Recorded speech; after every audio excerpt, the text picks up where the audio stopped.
but it's so enjoyable to read that I would recommend it to any one of a number of people. I was just exhilarated with the science about it. Really reminded me to get back outside of my comfort zone when it comes to reading.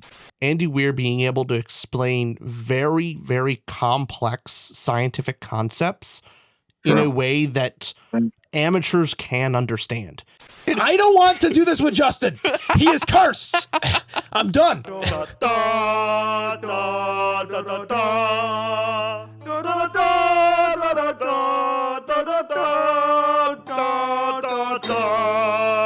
Welcome everyone to the Toot Around podcast. My name is Richard. My name is Austin. Today we're talking about one of my favorite books ever, Project Hail Mary.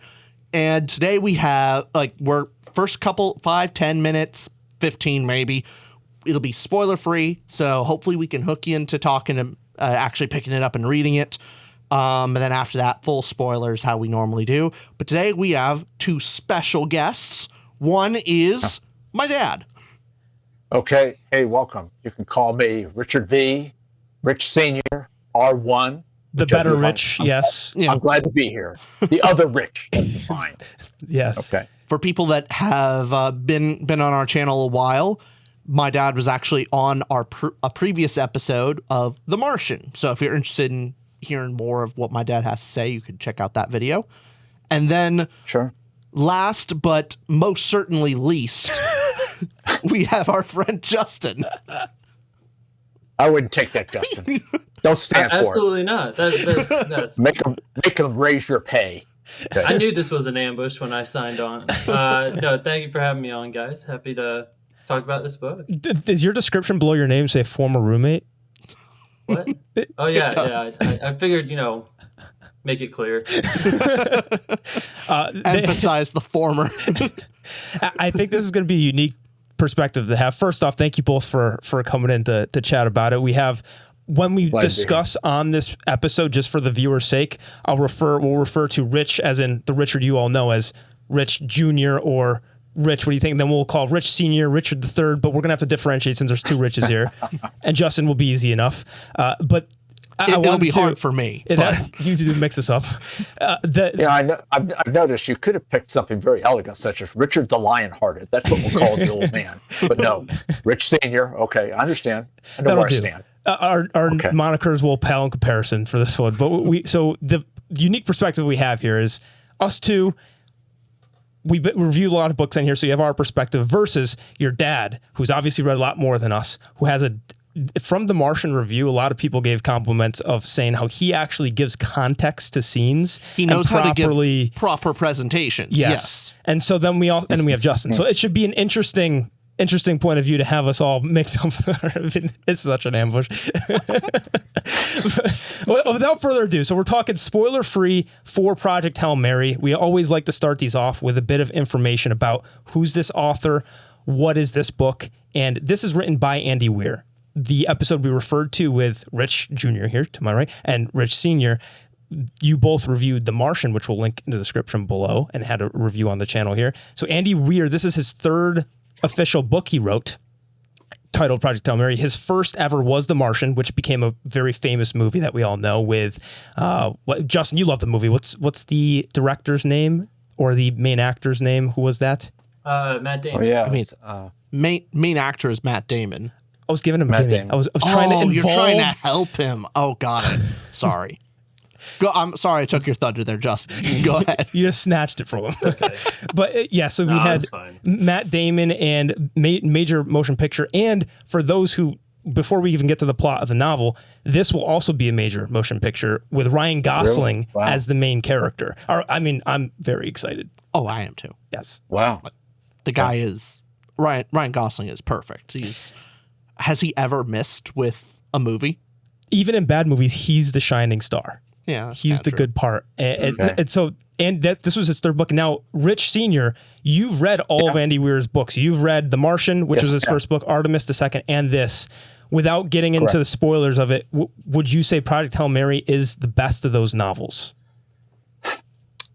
I'll be truthful. It's very, very good, and it's a very, very close second to The Martian. But I think The Martian is the best. And the reason is it's perspective. The Martian basically comes closest to what we call reality. Okay, you don't really have to make a leap of faith. For example, in The Martian, there's a manned mission to Mars, which has actually been in NASA's program and kind of portfolio of what they want to do for many, many years. It's kind of like the holy grail of space travel. Let's get to Mars. Whereas with this one, you have to make a leap of faith with many of the things that are occurring in Hail Mary. As long as you accept the idea that it's fiction, it doesn't necessarily reflect reality as we know it right now. It could be someday, but it's a little bit distant. So in that respect, I like The Martian because it's very believable. This one, Hail Mary, even though it's very well written, I liked it a lot. It kept my interest. I didn't find myself wanting to put it down and, I don't know, go clean the kitchen dishes or anything like that. I mean, this was interesting. But you have to make a leap of faith, and it doesn't reflect reality as we might know it all the time. The Martian is much closer to real life. So in that respect, I like The Martian best. This is a very close second. I mean, maybe I would put this 95% as good as The Martian. Artemis, it's a different caliber. It's a different caliber of novel. One thing, it's much smaller in scope. Okay, it basically takes a colony. It's a kind of a murder mystery type of thing. So it doesn't encompass that encompassing worldview that you see Andy Weir try to put out. Hey, man can be better than what he is. He can think beyond just the scope of normal humanity, of getting by to the end of the day and having your glass of wine and going to bed. No, he can be better. So Artemis is a little bit smaller in scope in that regard. But hey, I regard Hail Mary and The Martian as very, very close. But for me, I like The Martian better. Rich, I know Rich Jr. and Rich Sr. might have to fight this out because I know you like Project Hail Mary more. I do like Project Hail Mary more, but in all honesty, yeah, it's pretty close. Like, I love The Martian as well. So it's not the grandest difference. But I also love why do you like Hail Mary more? We'll get into the details. That has to be in the spoilers, probably, right? But overall, I think the characters are better. I think if you just leave world building kind of the same, but I was more emotionally invested. I loved the characters a lot more. I think the plot was more interesting in Project Hail Mary compared to The Martian. I just think it gave me everything The Martian did, but better. Well, let's get into what is spoiler free as much as we can give for people to pitch this book. What is Project Hail Mary about? Justin, do you want to tell us what it's about? Oh, absolutely. I'll be as careful as possible. I don't have as much experience with, not giving away spoilers as you guys. But no, we are very bad at that. I did see the Mistborn one, but I picked it up just based off of the cover. I was like, oh, guys in space, and that's kind of how all I had going into it. And when I learned about, what the blurb is to explain, to hook you in, I was like, oh man, that would have got me to read this even faster. But yeah, essentially, our main protagonist wakes up in space, not knowing, where he is, slowly pieces together that he's, on a spaceship. Then you're like, whoa, all right, slow down. And then he looks outside. Oh, it's the sun. Okay, that's pretty crazy. And then he slowly realizes that's not our sun. And you're instantly just hooks you in with why is he out there? Just all the questions that it, kicks you off with in the first couple chapters, just hooks you in. The man has amnesia and he's just trying to piece together why is he there, what is happening, and just puts you on track for a really fun ride. And that's all the first really 3 chapters, because you get that really quick of going, okay, if anybody's seen the Martian movie or the book, Andy Weir has his, I'll say this in a good way, his formula of, what you're getting into, a man versus nature. Let's solve the problem. This is people would know this as well, so just keeping this light, but it's hard sci-fi. So for anybody out there who likes things to get in the weeds, a more engineering mind of, I want to know how things function and work. But on top of that, it's not, I wouldn't say just hard sci-fi readers read this. It is genuinely one of those books that has something for everybody. That's the best moniker I could give this, of any type of reader. If you're a character reader, if you are a hard sci-fi and want that, if you just want an emotional cry, if you're an emotional reader, all the things would hit. And that's why I think it's important we have us four on here, because we have, all four of us are very different types of readers. We have Rich Senior, I don't want to call you on the spot, but sometimes you can look at our fantasy and see, look at that silly fantasy stuff they do. But even this one got you, you know? It is. I mean, it's, like I said before, you have to make a leap of faith on this thing and accept certain things. However, it's very good. One of the things that Justin mentioned, and both you, Austin, is that this is a survival story. You're initially brought into this thing with the idea, like, here's a guy by himself. Where are his crewmates, and what were these crewmates? I mean, so what's he doing? And he's all alone. So if you like survival stories of a guy, man versus nature, man try to figure out what's going on. How do I get back? So that, I find those kind of novels and those plots fascinating, to see how a guy works it out. So he actually continues living instead of laying down and dying. So well said, that's the initial hook that kind of comes into it, to kind of say, yeah, I want to find out how this guy lives. So that's a great hook for this novel. This story is essentially Interstellar meets The Martian in a way. And you'll see more as you get into it. It's just 30 chapters. It's very fast paced. It has that, I have to read the next chapter quality to it. So much for everybody.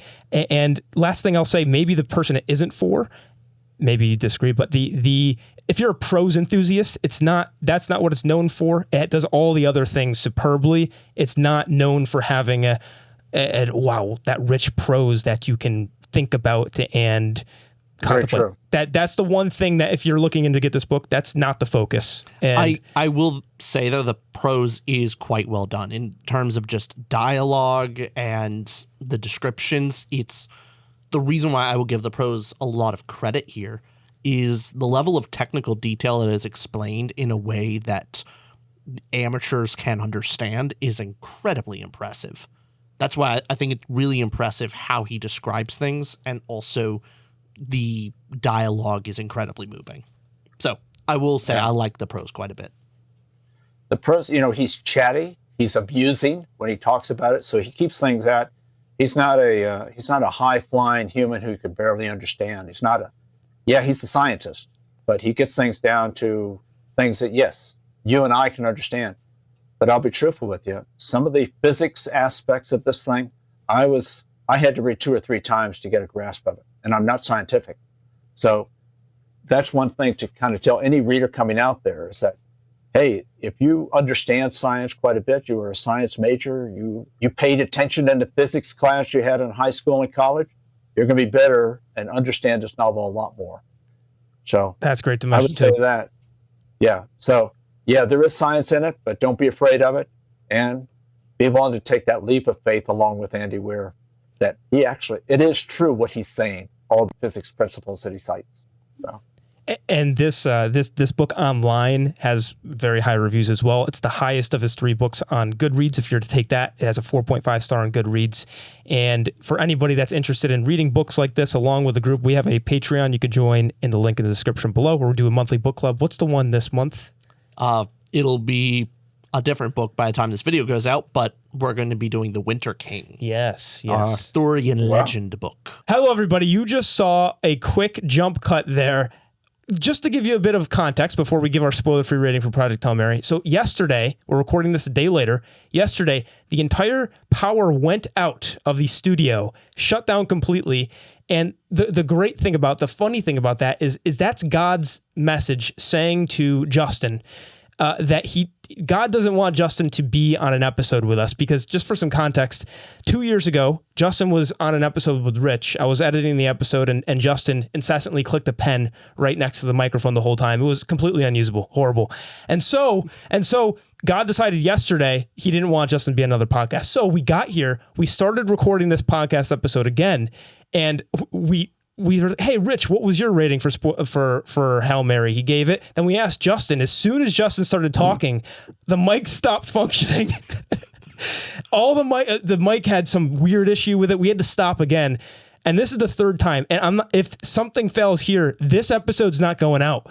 It's over. So we're beyond eggshells here. I'm going to ask humbly one more. Everything's going to work.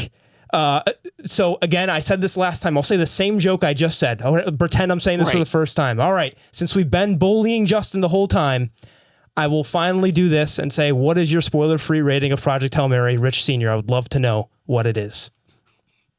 Okay, absolutely. I give this a 4.5, which I consider to be a very high rating.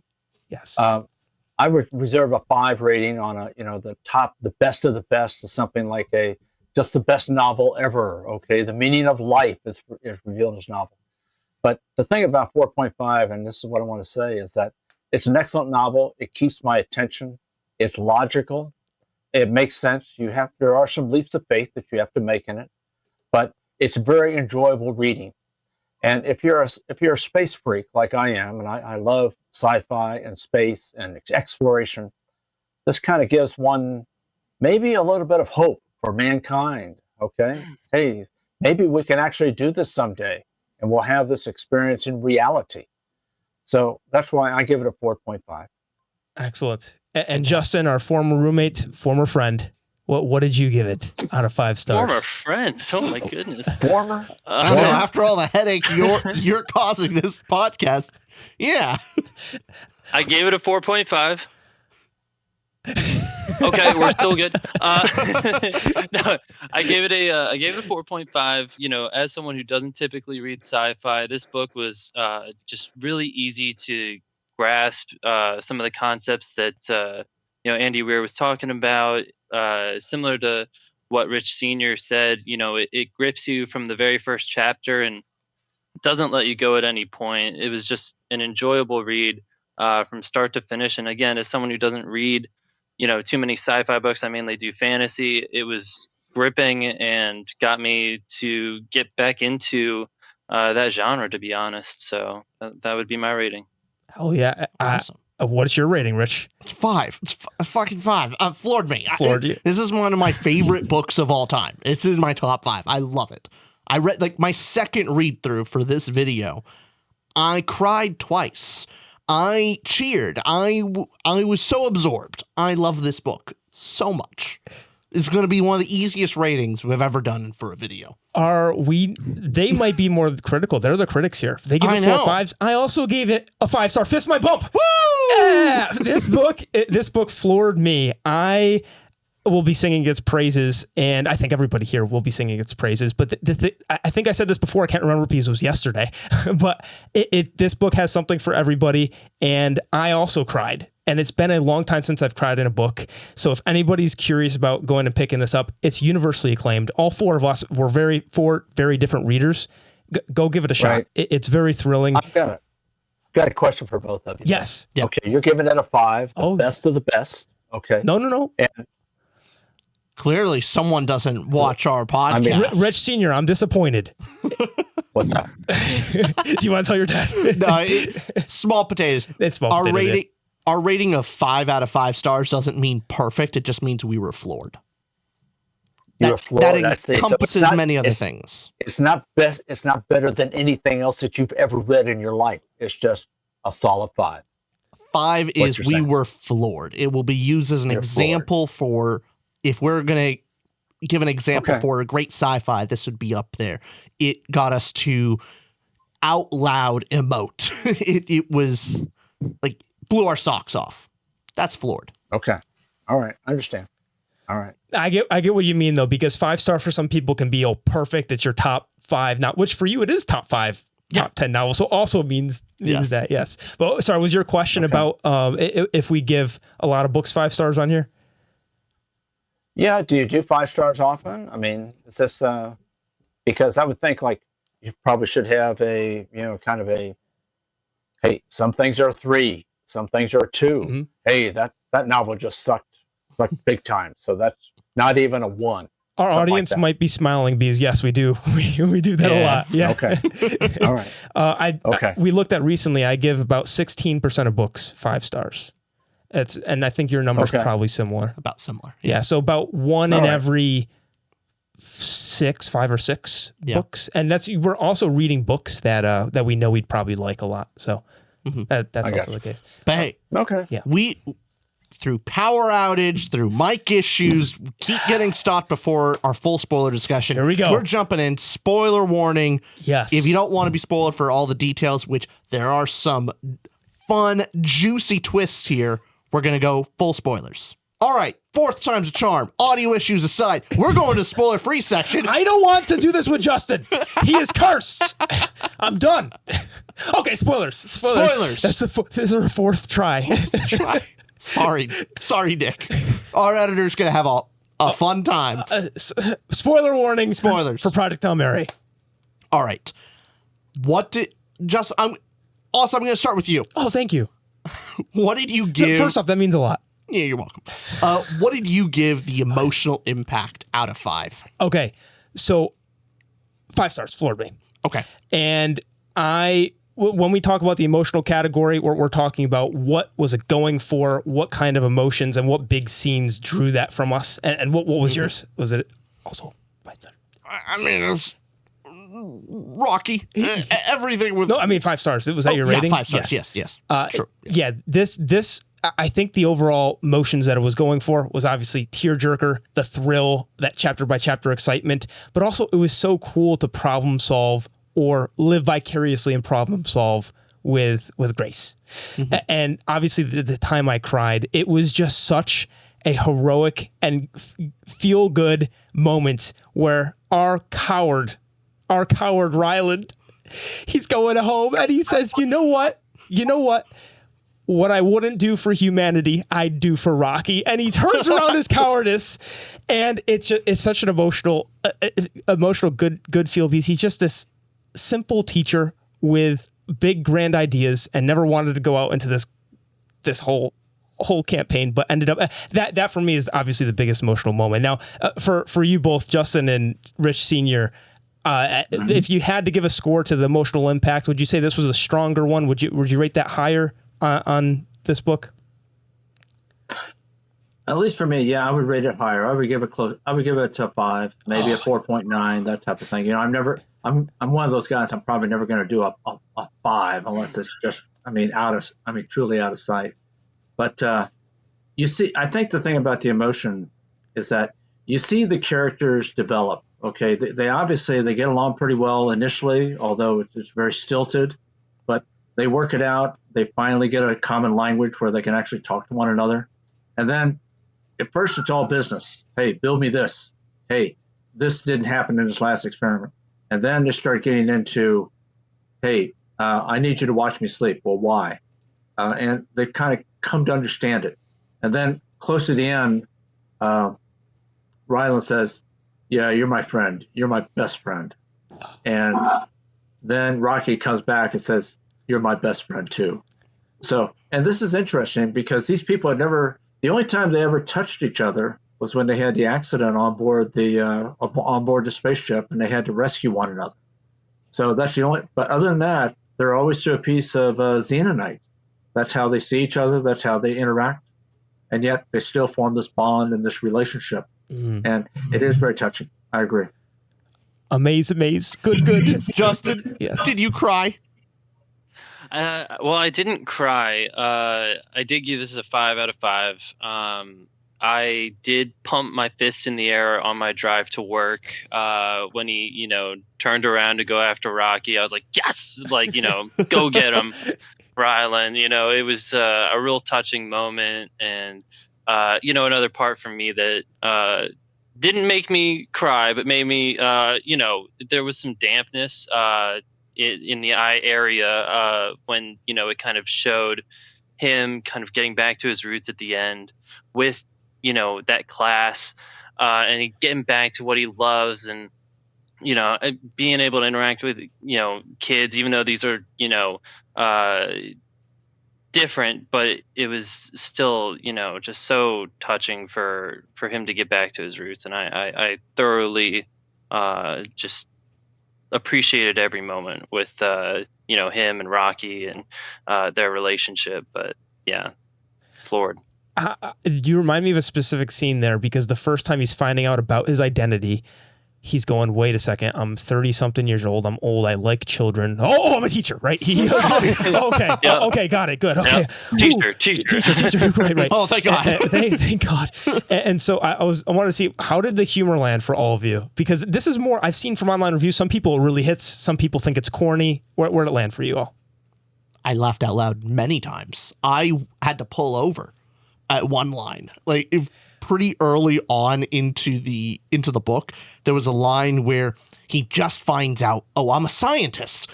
Awesome. I'm a scientist. And he quotes, he goes, all right, genius brain, come up with something. Yep. I am hungry. You have failed me, brain. You like that a lot? Yeah. It just, Right. The speed of it was just so funny to me. Maybe it's the audiobook and just like the delivery of it was so rapid fired that. Oh, we I should was have mentioned that bursting spoiler out free. The laughing. audiobook's really good. Yeah, the audiobook is great. That's what I was listening to. Yeah. On the reread. But that one just, I was busting my gut. Yeah, there's small points of humor throughout the novel. It's not just one or two scenes, Mhm. which actually make it a very, very light read in a lot of ways, and it keeps your interest. It keeps it going on in there. And also, what's interesting is that, as I mentioned before, Ryland and Rocky are all business at first, and then as they develop their relationship, they start to kind of put a jab at one another. Like Rocky calls Ryland just a big bag of water. Inefficient. Okay, I mean, and there's a lot of similar things, like when Ryland's watching Rocky eat, and Rocky has told him up front. He says, "Hey, this is gross." He says to himself, says, "Yeah, it's pretty gross. Yeah, it's pretty gross." So anyway, it's funny. I mean, you kind of go in there and you kind of say, "Yeah," and maybe that's the part of having a relationship where you can joke with one another and put a jab, and the other person takes it the right way. Okay, they don't get insulted.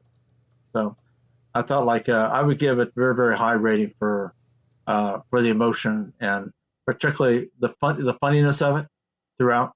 It's very, very good. A lot of it is you got to buy into Ryland Grace, and you have to buy into him being this corny teacher, and whether it's going to hit for you or not. Why some of the humor hit for me a lot more than it hit that it didn't hit is I'm going, okay, this is the head of a teacher who doesn't curse. He's different from, we'll talk about this more in characters, but Mark Watney and Ryland Grace, so the Martian character, they have some similarities. Their situation can be, one's different, but one of the things that you could say is different about them is Mark Watney curses a lot more. Yeah. Whereas definitely this character, Ryland Grace, he has the lingo of a corny teacher. Yeah. If I wasn't rooting for him, I would roll my eyes. You know? But it makes him a very fun. We'll get more into characters about just the identity, but because of his character, his corniness makes it far more endearing than maybe cringe would be the right word. Hey, let me bring up a question though, and this is an issue. Oh yeah. Okay, he likes children. Okay, Ryland Grace, but yet here's a guy who doesn't have any children of his own, but yet as a teacher, he's able to bond with his students. He's able to form that connection. And typically, teachers that have no children of their own actually have difficulty doing that. So Ryland, I'm not saying it's impossible, but it's a little bit unusual. It struck me that he had such a bond with his students and he loved them so much, yet he has no kids of his own. He even referred to them as my kids. I mean, they weren't literally his kids, That's but right. he referred to them as that.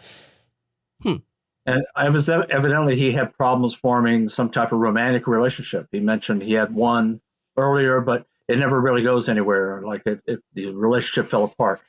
And as the novel, as he gets into and he gets involved with Hail Mary, there's no woman in his life whatsoever. So he goes through this couple of years and getting ready for Hail Mary, and there's nothing there. So a little bit different, a little bit unusual. But maybe that's the aspect of being a nerd, a scientific nerd, which is what he is. Yeah, we'll talk about his character more in depth in the character section shortly. But Okay. overall, for emotion, we're talking about the humor, we're talking about the tear-jerking scenes. I know another emotion for me is probably my level of like curiosity and fun. Like I was just exhilarated with the science about it. I was so emotionally invested in the problem solving and going like, ooh, what is the problem? How are we going to solve it? That's what I really loved about this book, probably more so than everything else. What about you guys? Like Justin, how did that actually land for you, all the scientific problem solving?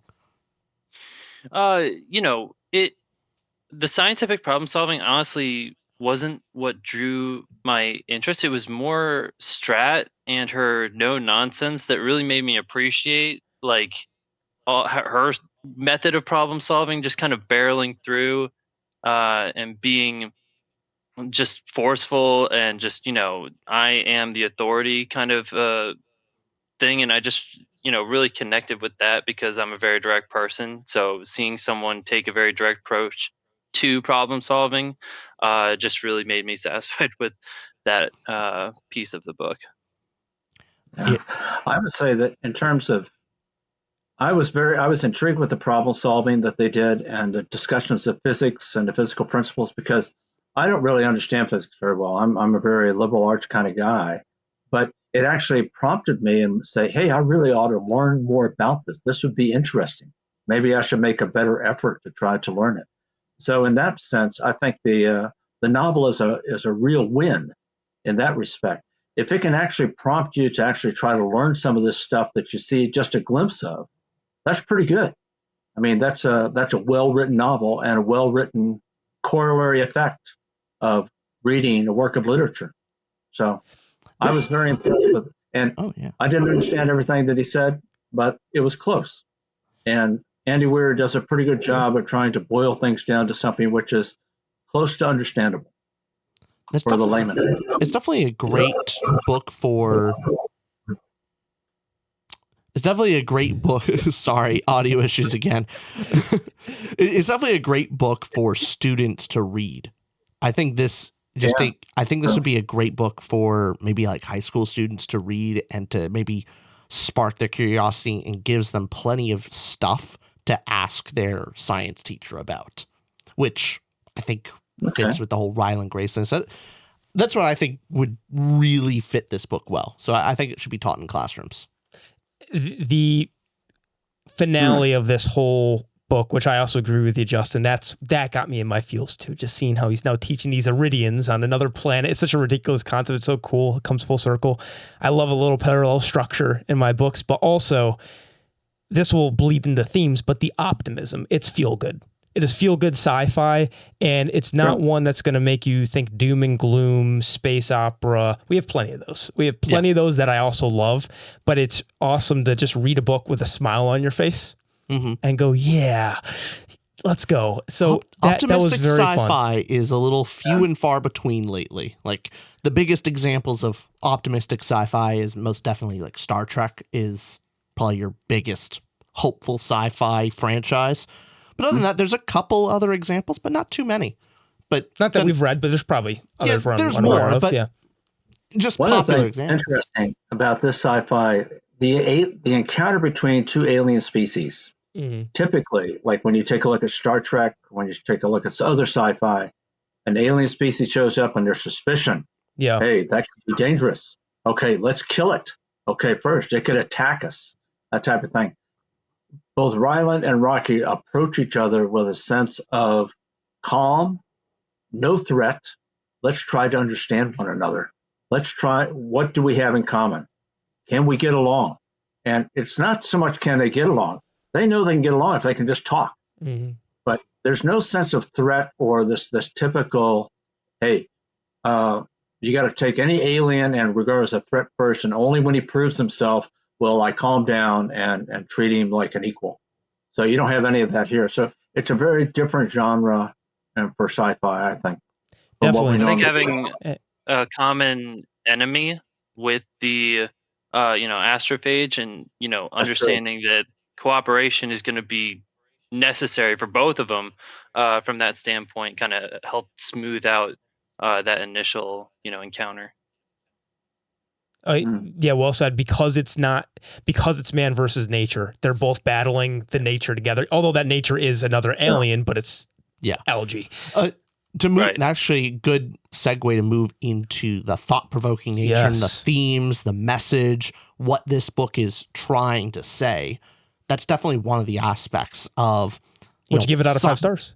I mean, 5. I mean, it's just going to be Florida? one of the easiest ones. Yeah.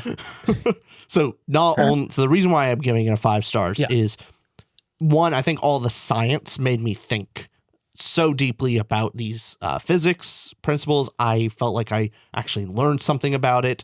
The idea of science above nature, I think, is the biggest thing that what Andy Weir is trying to say in these books, both this and The Martian, is elevating science can overcome the faults of humanity. That when the chips are down, humans can come together.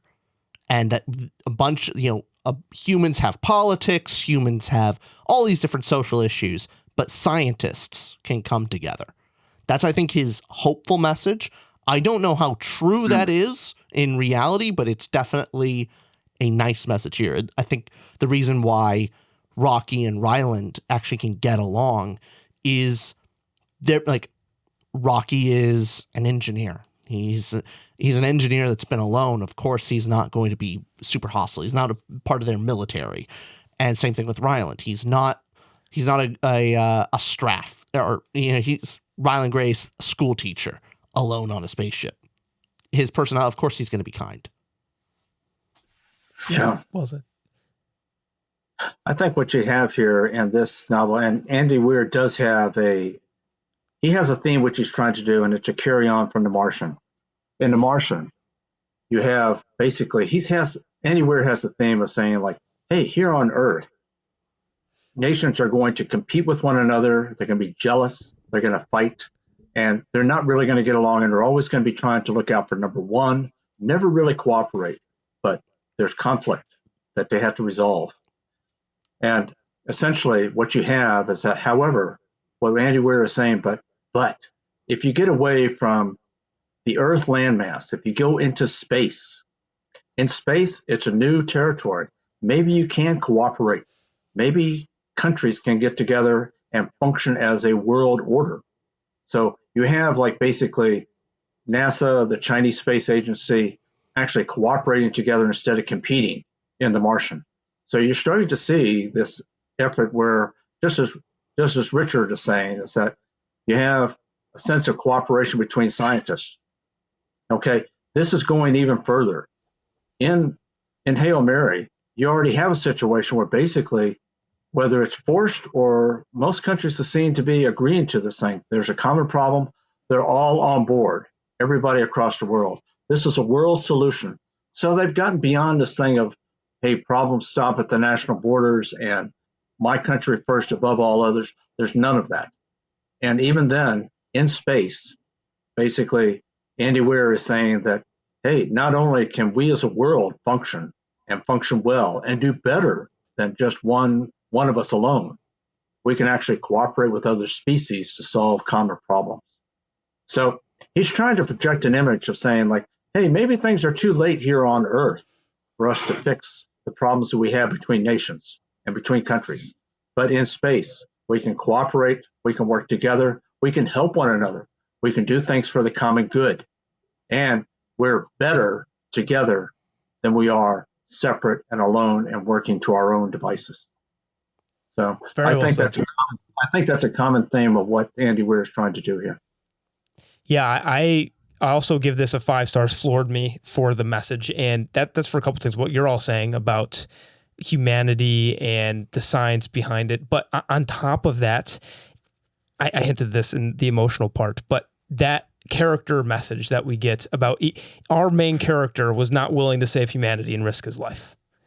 He was a coward. He was not willing to go on this mission. He thought there was somebody smarter than him that could go do this. And in another sci-fi book, this could be a really gloomy thing, and you could push into that. And that could be torturous to Ryland, who's alone going in mad in space. Oh, finds this alien. This could be a horror film.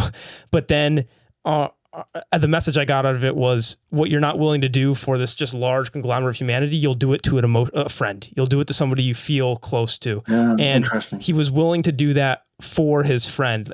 He was willing to do something for Rocky, risk his life, that he was not willing to do for the entire human race. Now, because he didn't think it was qualified, he was cowardly about it. And but that is such a, How much of that is Ryland on Earth didn't have any real strong attachments to anybody. Exactly. He had to his school kids. That was the closest tie he had, but he had no family members really to speak of, no real close friends, no romantic attachments. The only best friend he had was an alien.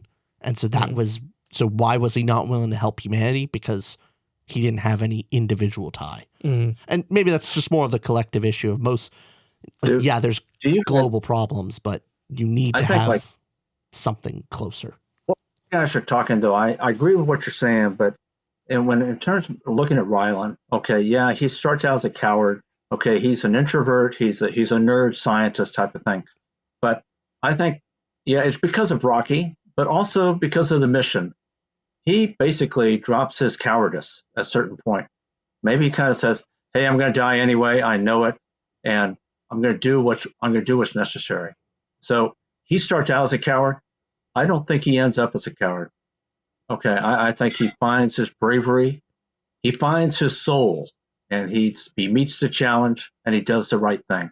So you're seeing a development of Ryland throughout the novel, which is great. Whenever you see that type of development, then you're showing an author's skill in basically painting that picture of the character. Oh, totally agreed. Where that message comes through of him getting out of that cowardice, certainly. And I want to do a quick pause because we lost Justin. We're going to cut right back to Justin being back here. We'll be right back again. 1 second.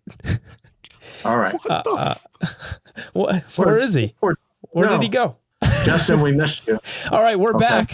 We decided we weren't going to talk about anything until you're back here. We waited for you, Justin. Okay. Can you hear us? Can you hear me? Yes. Yeah, I hear you. All right. We're back. Justin's so done. Right.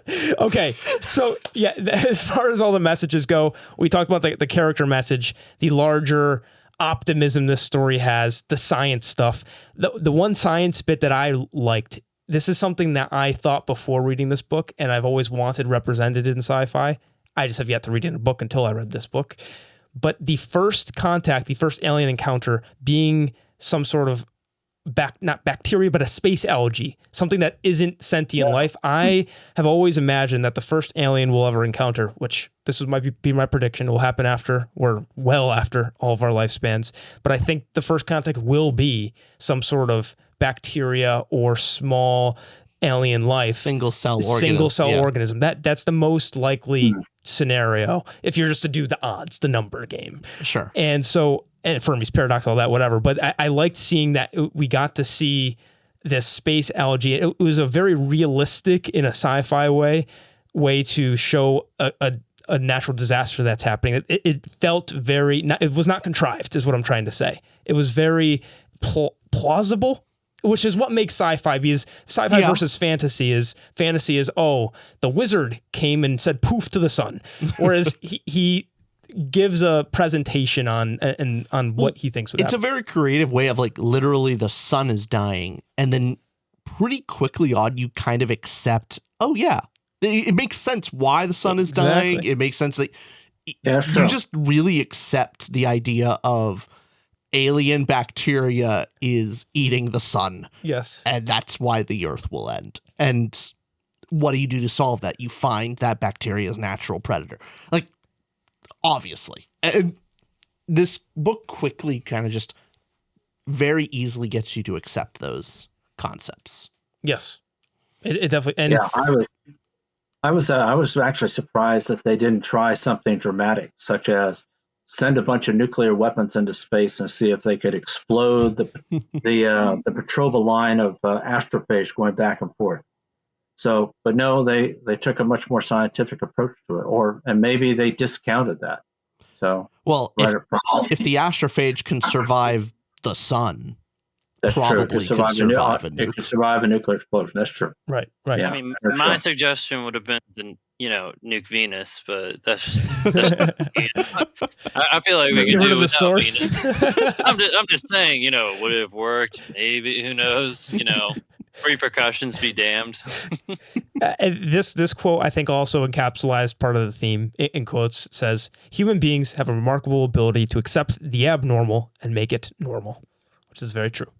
Yeah, That's true. Humans adapt more than anything else, and I think a big theme of this is how quick humanity is able to adapt to a threat. And there's a lot of evolutionary biology research that he did to go into this about the astrophage, etc. And Talmoeba. I combined them, yes. But other than that, do we have any more thoughts on the message before we can move on to characters? Any other message thoughts? Well, Dad, I knew you were talking about before, I think, recording as well, that the message of the idea that humanity could come together. Did you find that believable, or did you find that more unbelievable? No, I don't find that. It's good for a novel. Okay, it's good for a novel, and could it possibly happen? Yes, but I tend to be a realist, and I take a look at all the divergence that we have between countries now. And I can just imagine some central problem kind of coming in, which scientists kind of say, "Hey, we got an algae here which is eating the sun, and the Earth is going to go poof in about 30 years unless we do something together." I can see a bunch of other countries kind of saying, "Hey, give us your data, we'll study this thing, we'll get back to you," and then there'll be a bunch of arguments back and forth. And then you're going to get into some of the what ifs. I can find let's say Western Europe and the United States kind of come together in Japan, but China might say, "No, we don't believe that." India, "No, hey, you guys are full of horse pucky. That's don't believe you." The entire world kind of coming together to face a common threat like this, I do not see that as realistic. Not given our own experience with world politics. So that aspect of it, I thought, was a little bit far-fetched. But hey, I also do. Would I love to see something like that? I do. I just don't think it's possible. I agree. Anyway, I agree with you. It's a bit of a stretch. I definitely put that into world as far as believability of the world, where that's something to consider. You have to take a little leap, just like you had to do in The Martian. It's a leap of faith. There's a bit of a leap there to make the novel work. Yeah. Yeah. But that's true. Justin, you are the thought-provoking guy, though. You really think of novels, so I just wanted to give you another spot to shine and just talk about the messages, themes, the interweaving conflicts involved here. Absolutely. Now, when I read a novel, I just read it at face value. I see, the guy goes into space. Okay, that's what we're doing. Not the deep messages. So when, I looked at, thought-provoking, I was like, what stands out to me? And it's definitely not the message he was probably intending to give off, which I was like, damn, a dictatorship is really effective. I mean, Strat got it going. There was no way they were going to be able to create this rocket, get the program going. She drugged a man and put him on the spaceship. I was like, credit where credit is due. Having a sole source of authority, it got it done. I mean, they survived. So maybe not the message I was supposed to come around with, but the one I left with. Boy, Justin, I got a shirt for you. ToTheRamble.com. Go get it. ToTheRamble.com. Democracy is cringe. Get our You can t-shirts. buy it in the link below. Justin, you're bringing up one of the issues which I had the biggest problem with was Ava Strat. And I know we're going to talk about characters later on, but No, we're going to go right into it. We go jump right in because characters. What'd you give out of 5 stars, Rich? 5. 5? I gave this one a 4.25. Really great. They floored you. Okay. Enough floored me. We'll talk about it. Yeah, Rocky and Ryland floored me beyond that any other little tiny criticism doesn't matter to me. Oh, so why did you want to talk about Strat first? I don't find it realistic what Strat is. Okay, number one, Strat gets introduced as she's Dutch. Okay, we're not even quite sure of her background. She said later on, she says she majored in history when she was in college. I'm not sure she's a scientist. She doesn't show a great amount of in depth. She's obviously a good organizer, and she's good at kind of taking charge of things. Okay, so she's a good manager. But the aspect that basically the world would basically go belly up and take this person who's kind of an unknown and say, you can be dictator of the world and tell us all what to do. And we give up our national pride, our latitudes. I mean, we turn everything over to you. You can run our military. You can cross our borders. You can take all of our materials. We'll do everything for you that you ask. I just find that unrealistic. And then she's a dictator, but the thing I found is that she seems to be by herself. Yeah, she gathers scientists around her, okay, who are giving her advice and solving things.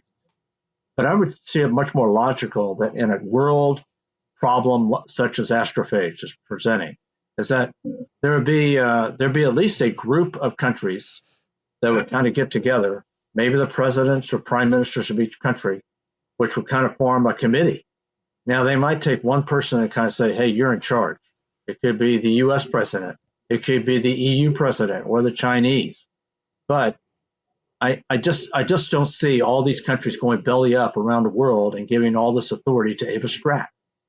So, and then she's such a jerk in this whole thing that it just I'm thinking I cannot see people working for a person like that and her getting along without some kind of opposition somewhere along the lines. I mean, I can just see rebellions at certain points. I mean, scientists quitting, saying, don't stop treating me like I'm a little kid, or you can't tell me what to do. I mean, so Rocky, great character. I like the other character. Ryland Grace, I accept him, okay, and his personality and his character and that type of stuff.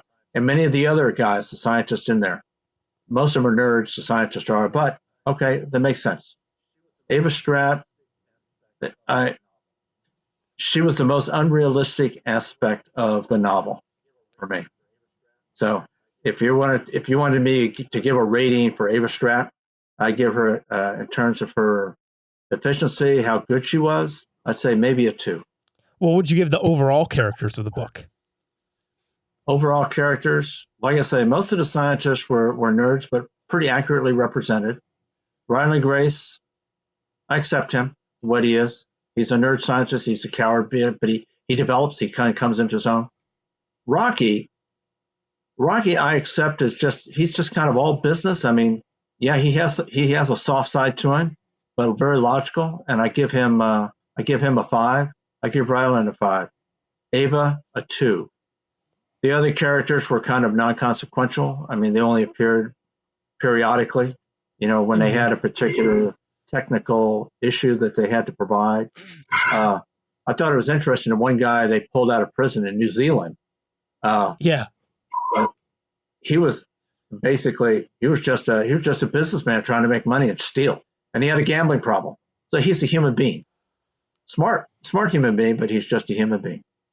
So he was he was an interesting, different type of scientist. All the other scientists were just your basic nerds. Okay, they're good at one particular thing, and they can fix something or make something. So anyway, but other than Ava Stratt, I give all the characters. I'd go probably overall. I give it a 4. That's a correct rating. You might convince me to go down 0.25. Justin, what stuck out to you? Did you connect to the main character, and did you connect to Rocky? Oh, absolutely. Their dynamic. I just loved seeing their relationship grow and get to know both of those characters as they're both on those spaceships and just trying to work every problem and slowly get accustomed to each of their cultures and being respectful of that. I believe they had, that code word that they're like, hey, it's a culture thing. And they kind of, understood all right, that's a non-negotiable. That I'll watch you sleep. That kind of an aspect to their relationship. For the characters overall, I gave it a 4.5 out of 5. Loved all of them. Now I do differ from Rich Senior. I love Strat. Just how brutal she was, how honest she was, and just no nonsense. I think she, at one point, was like, "All right, climate scientist, you've been trying to, prevent global warming for so long. How would you, speed it up?" And she made the guy literally blow up Antarctica.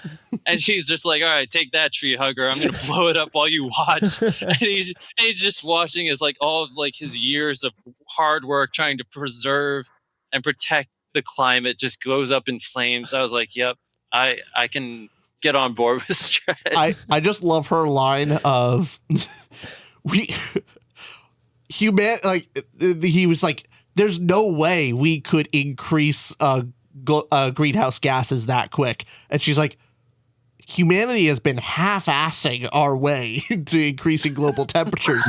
Let's see what we can do when we actually try. Let's give it the old human go-getter spirit. Yeah, that was funny. Yeah, I will say I do agree with both with Rich Senior on. She's definitely more of a caricature, and she fills that role when you're going to the flashbacks. I don't think you could afford to expand on Strat's character in a book like this because it gets away from the theme of the story, really. So Strat is meant to be the plot cutter of no, things are working on Earth. It's there. Just understand things in the background happen to make this, whether less realistic, but it's together. So when we get the flashbacks, it's focused on, okay, what's he learning? How is this going about? We had the one scene with Strat where she showed up to a court case just to say, "Yeah, I'm allowed to," and then just to show off. And so, well, the thing is, even in that scene, it's cold and calculated. No, I've been getting a lot of court cases. The fact that a lot of people came up to this one, this seems like the most efficient one to just like get it out of the way, so I don't have to do this anymore. Yeah. But I will say I like Strat a lot. I have in world building, I kind of have my own headcanon reason of why it works. Same, but yeah. Beyond that, the thing that floored me with these characters is most specifically Ryland Grace. Ryland Grace's character, this is the best example I've ever read on the whole amnesia trope working incredibly well. True. You basically the best use of amnesia is you see how a character was and how a character is now, and it's basically you have two versions of a character, and you're discovering both of them along the way, and then eventually they merge. And like, I love the idea of we see past Ryland Grace. Best ever? Of amnesia. Oh, Yeah. I thought you were saying of how they were, trope. how they is. Yeah, Okay. no, I was going to say, hey, no. Yes, but the amnesia aspect, and I just was blown away. The idea that this mission would not have been, could not have been old Ryland Grace, and that by the end of it, that he needed to have his memory wiped for him to actually do this mission. And then by the end of it, he realizes he was the coward. But that's what he was. He's not like, he has this months or weeks of proof that no, he isn't a coward anymore. And so that final unity moment is beautiful to me. I loved that it was the amnesia thing was not just a plot device for the reader to go, hey, what's going on? Because amnesia is normally used of a great way to info dump to readers of, oh, the reason why we're explaining this thing is because the main character has amnesia and doesn't know. So we get a bunch of info. This one, it actually is plot and character relevant. And seeing Ryland's journey blew me away of the man he becomes by the end. So that's what floored me. One of the things I was surprised at, like theoretically, he wakes up from a coma and he doesn't know who he is. Okay, so he's got that amnesia you're talking about. And I was wondering, is that a normal effect for a coma? And I did some reading up on a coma. And when a person actually comes out of it. And it's not normally people, when they come out of a coma, know who they are. They know who they are. They have a past, that type of thing. So I was wondering, this is a weird effect. So, and I just accepted the idea, like, hey, this is space travel. Okay, so this is an effect of being in zero gravity, and okay, so it's an odd effect, and they haven't done long-term trips in space before, so maybe this is normal. And then it gets revealed at the end that Strat has given them a drug, which will cause him to forget all this kind of stuff. So it was kind of done intentionally. So that to me was interesting, because I thought, like, so I was wrong as I was reading through it about how the effect of the amnesia was, and I kind of attributed it to a space phenomena, and when actually it was Strat all along, trying to Strat all along. screw over Ryland once again. Okay.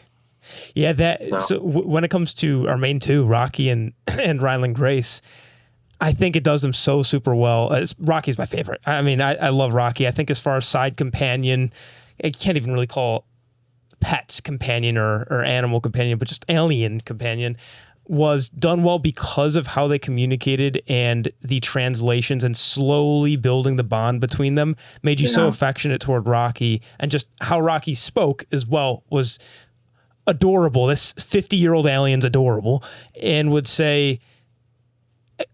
ask things and then say question or no, good. And you got a feel for Rocky that quickly attached you to Rocky. For Ryland Grace, also, I think really great protagonist, as far as you see this underdog teacher, loves kids, very easy to root for, and has all of the... I almost feel Andy Weir was writing this book to become a movie as well, because he knows the success of The Martian. And I also know he's got a formula down.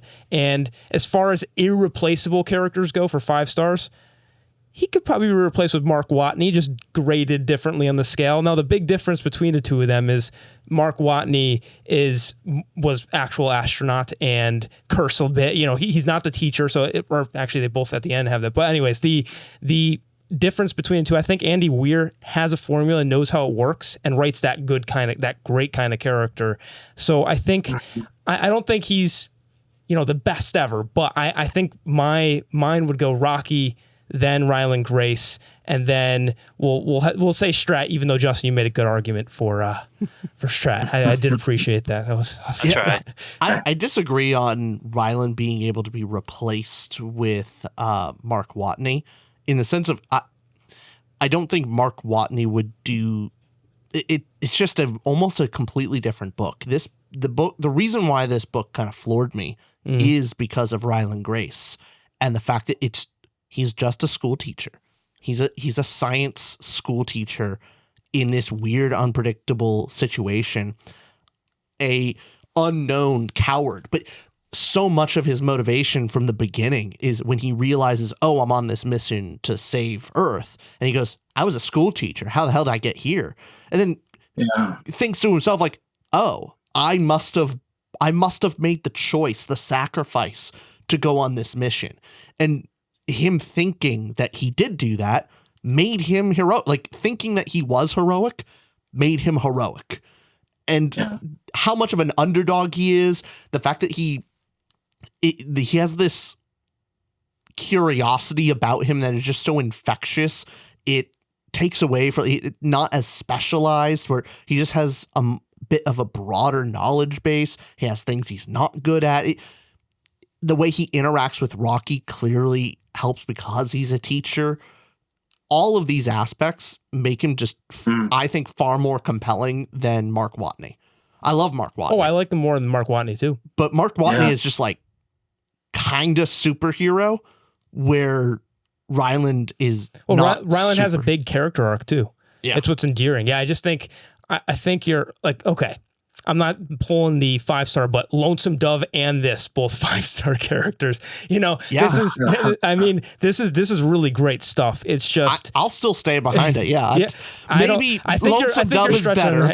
Lonesome Dove is better, but it's still a 5-star. Ryland Grace. Okay?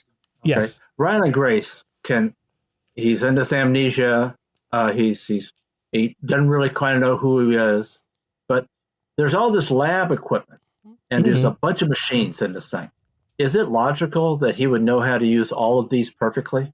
And he comes up with all these solutions to kind of figure out which is anybody that smart or scientists that smart?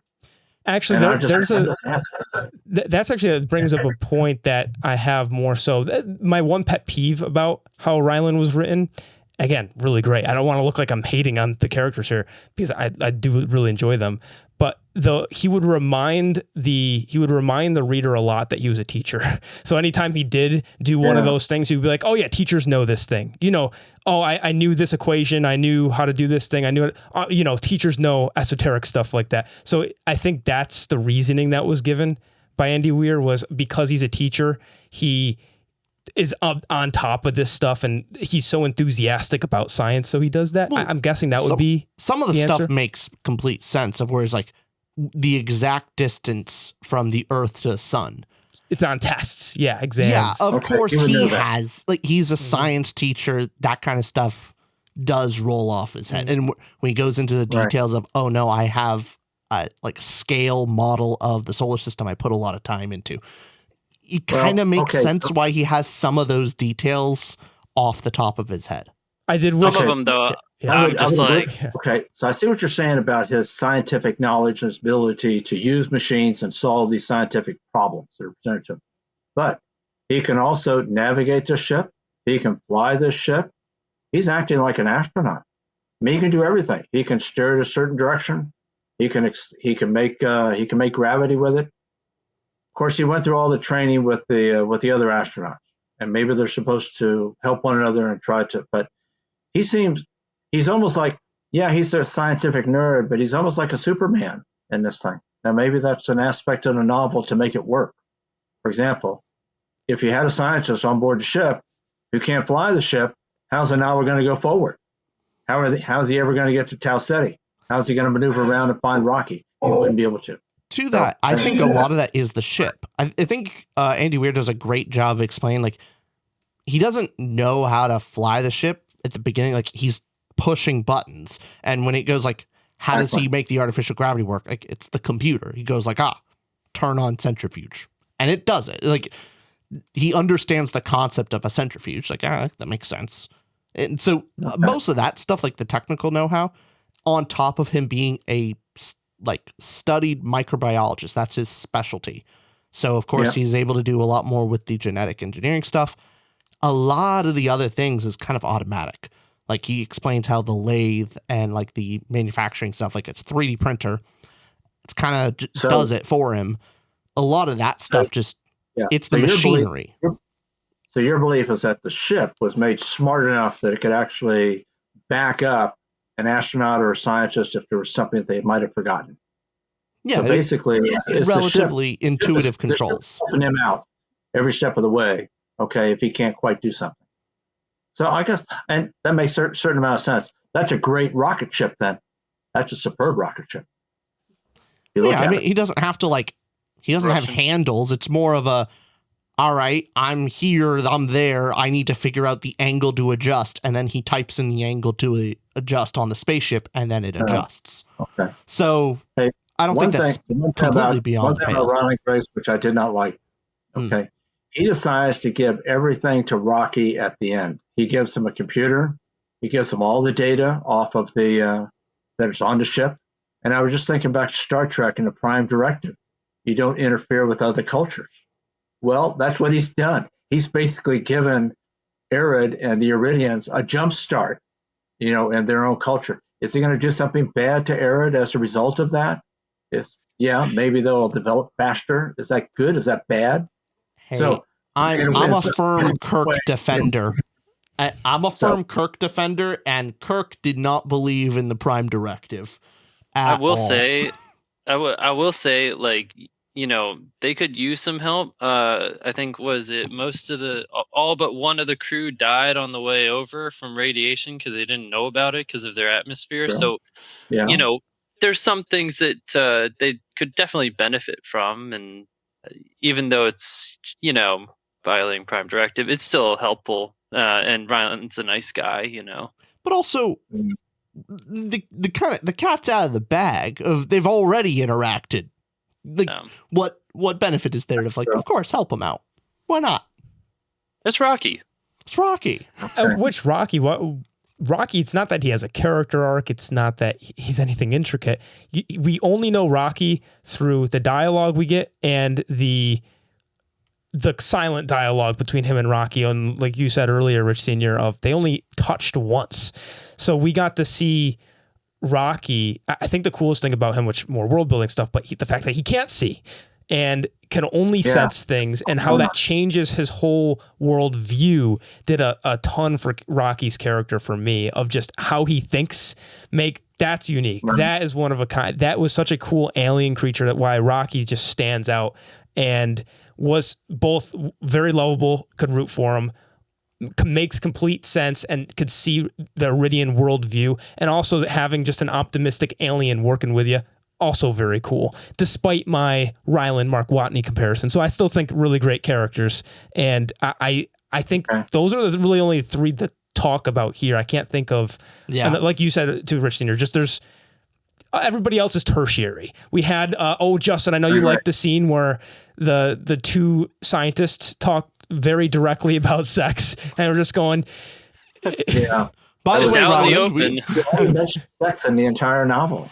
Okay, I mean it's everything else is sexless. Okay, yeah, except for those two astronauts getting it on. yeah. I And was being- really hoping Rocky and Ryland would, See, no privacy there. Okay, says, oh yeah, we do this. Oh yeah, we do this. It's very enjoyable. Hey, we got a 15-minute break coming up. Do you want to head on up to the upstairs room and get it on here? Oh yeah, I would like that very much. Anyway, so how much that Let me made Ryland so uncomfortable. Just yeah. Hey, one of the comments I wanted to make about, and I love languages and learning a language, but I thought that the depiction that Andy Weir does of learning a language was just phenomenal. And in a lot of ways, it goes back to my efforts to learn a language. You start out with just one word at a time and you build it. And after speaking a couple of different languages, fairly quickly, you learn like there's a core of about 100 words, which you kind of have to know. yeah, yep. And you can learn those, then you can learn all the others as you kind of go along. But for him to go ahead and use the program that basically converts the musical notes into something written, I think it's just phenomenal the way that he traced that and it did that. It's the best I've ever seen in any novel of, say, somebody trying to learn a language. Usually it's brute force. It's just one of those things of, okay, over time, or after a couple of months, you'll just pick it up, type of stuff, which is what happens here, at least here on Earth. But he basically he takes a scientific approach to it, and it's very logical the way he lays it out. I thought that was very, very well done. Agreed. And I last comment I have, if everybody else has something, but another book that has a good teacher character is Piercing the Veil by Stephen Googlich. Was an indie author. Shout out Stephen Googlich. But I like that Ryland Grace. The best character scene for me was seeing the flashback with him and the kids, and seeing how he was so close to them, where he knew all their personalities of, the one girl that is the know-it-all, and he's like, yep, she did it again, that bugger. And seeing that was endearing to get on early on and go, okay, I'm rooting for this. This is a good guy. Everybody likes a good teacher. So, That's true. Anybody, we can move on. Plot time? Yeah. Plot, what'd you give out of 5 stars? Yes. 5? Yeah. This one, I also gave 5 stars. This floored me. For me, it was motion, plot, and themes. We didn't even say what our best categories were, but those floored me. And what did you two both think? Was the plot one of the higher aspects of the book for you? We'll start with Justin here. Yeah. Oh, all right.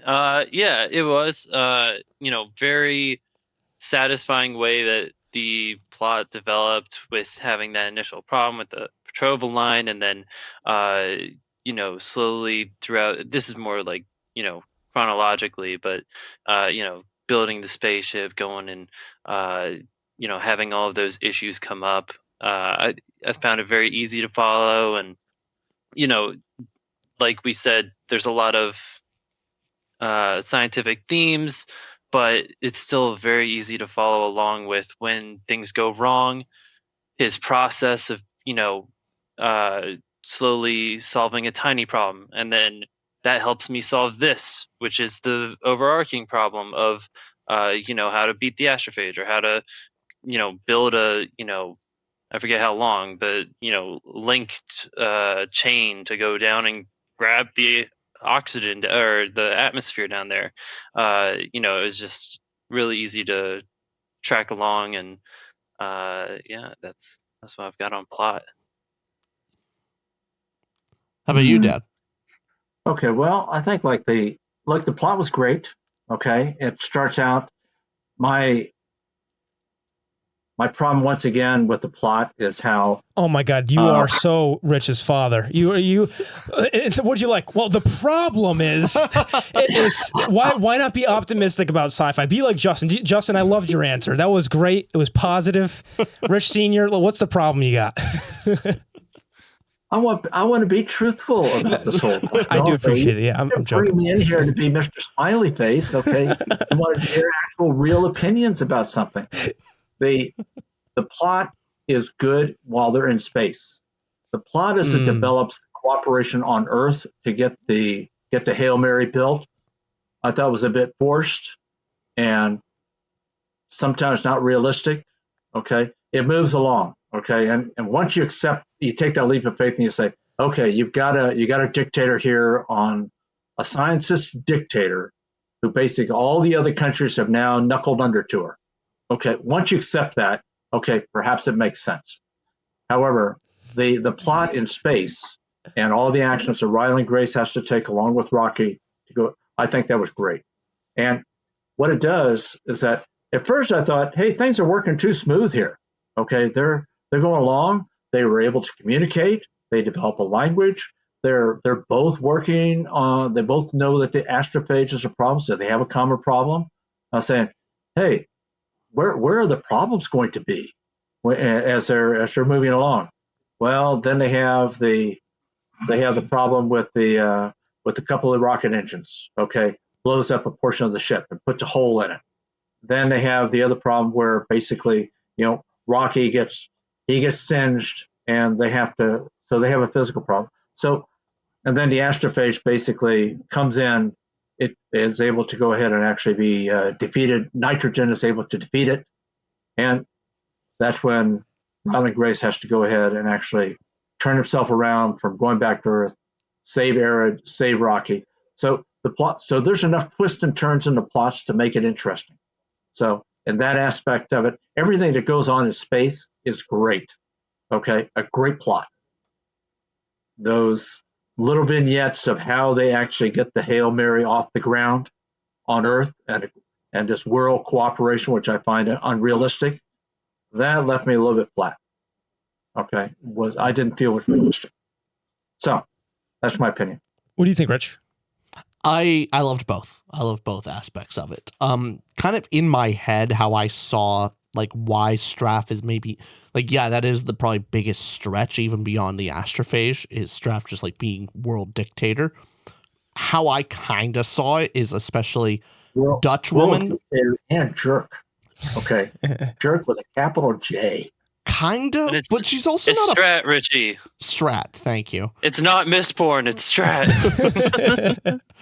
But with Strat, she's a jerk, but also not without reason. And it's more she's a jerk of like time. Like, no, chop, guys. We don't have none of this. She's never really a jerk on a personal level. Like, she doesn't hold grudges personally. It's just, sure hey, are you efficient? With Ryan Gray, she kidnaps him. Yeah, but again, feeds him on drugs and sends him off into space without his permission. Again, stop not smiling. personal. Stop smiling down there. That was very personal. I don't think so. There was a problem, and she solved it. Yeah, all right? she was right all along. No issue. Absolutely. But beyond that, my headcanon of it is problem was astrophage is a problem. All the different countries actually see it, all kind of acknowledge it. And then the major military kind of players, like the big world players of like the US, Europe, Russia, China, India, like they kind of come together and go, we need to solve this problem. And nobody wants like one of them to actually be the leader, and like nobody wants the U.S. in charge, nobody wants China in charge, and so I imagine something like the U.S. going, "Hey, look, somebody needs to be in charge. You don't want us. We're gonna pick this Dutch woman. We think she's qualified," and everyone's going like, "Okay, maybe," and then beyond that, the U.S. takes the next step and says, "We're giving her the entire authority over the U.S. military. So you can either fight the U.S. military or fall in line behind her. And it's better than listening to us." And then hands off. And then that's kind of how I saw the ball rolling of going, it's either the U.S. nukes or listen to the Dutch woman. Why wouldn't the U.S. pick their own person then if they're going to threaten? Because they're like trying to placate it, like carrot and stick of like, hey, look, we'll give up some authority so you guys just like try and play ball. But if you're not going to play ball, then the U.S. But the headcanon. There's a similar issue. What Richie's saying, I think, is very correct. And the reason is like take NATO, the command of NATO today. Command of NATO is given to an American. And this is primarily because the other European countries don't want another European country to be in charge. Like the French do not want a German to be in charge of NATO. The Brits don't want Spain to be in charge of NATO. However, all those countries are while they all kind of regard each other with some suspicion, they're all saying, hey, we'll take this distant country, the United States, who really isn't here in Europe. We'll let them be in charge.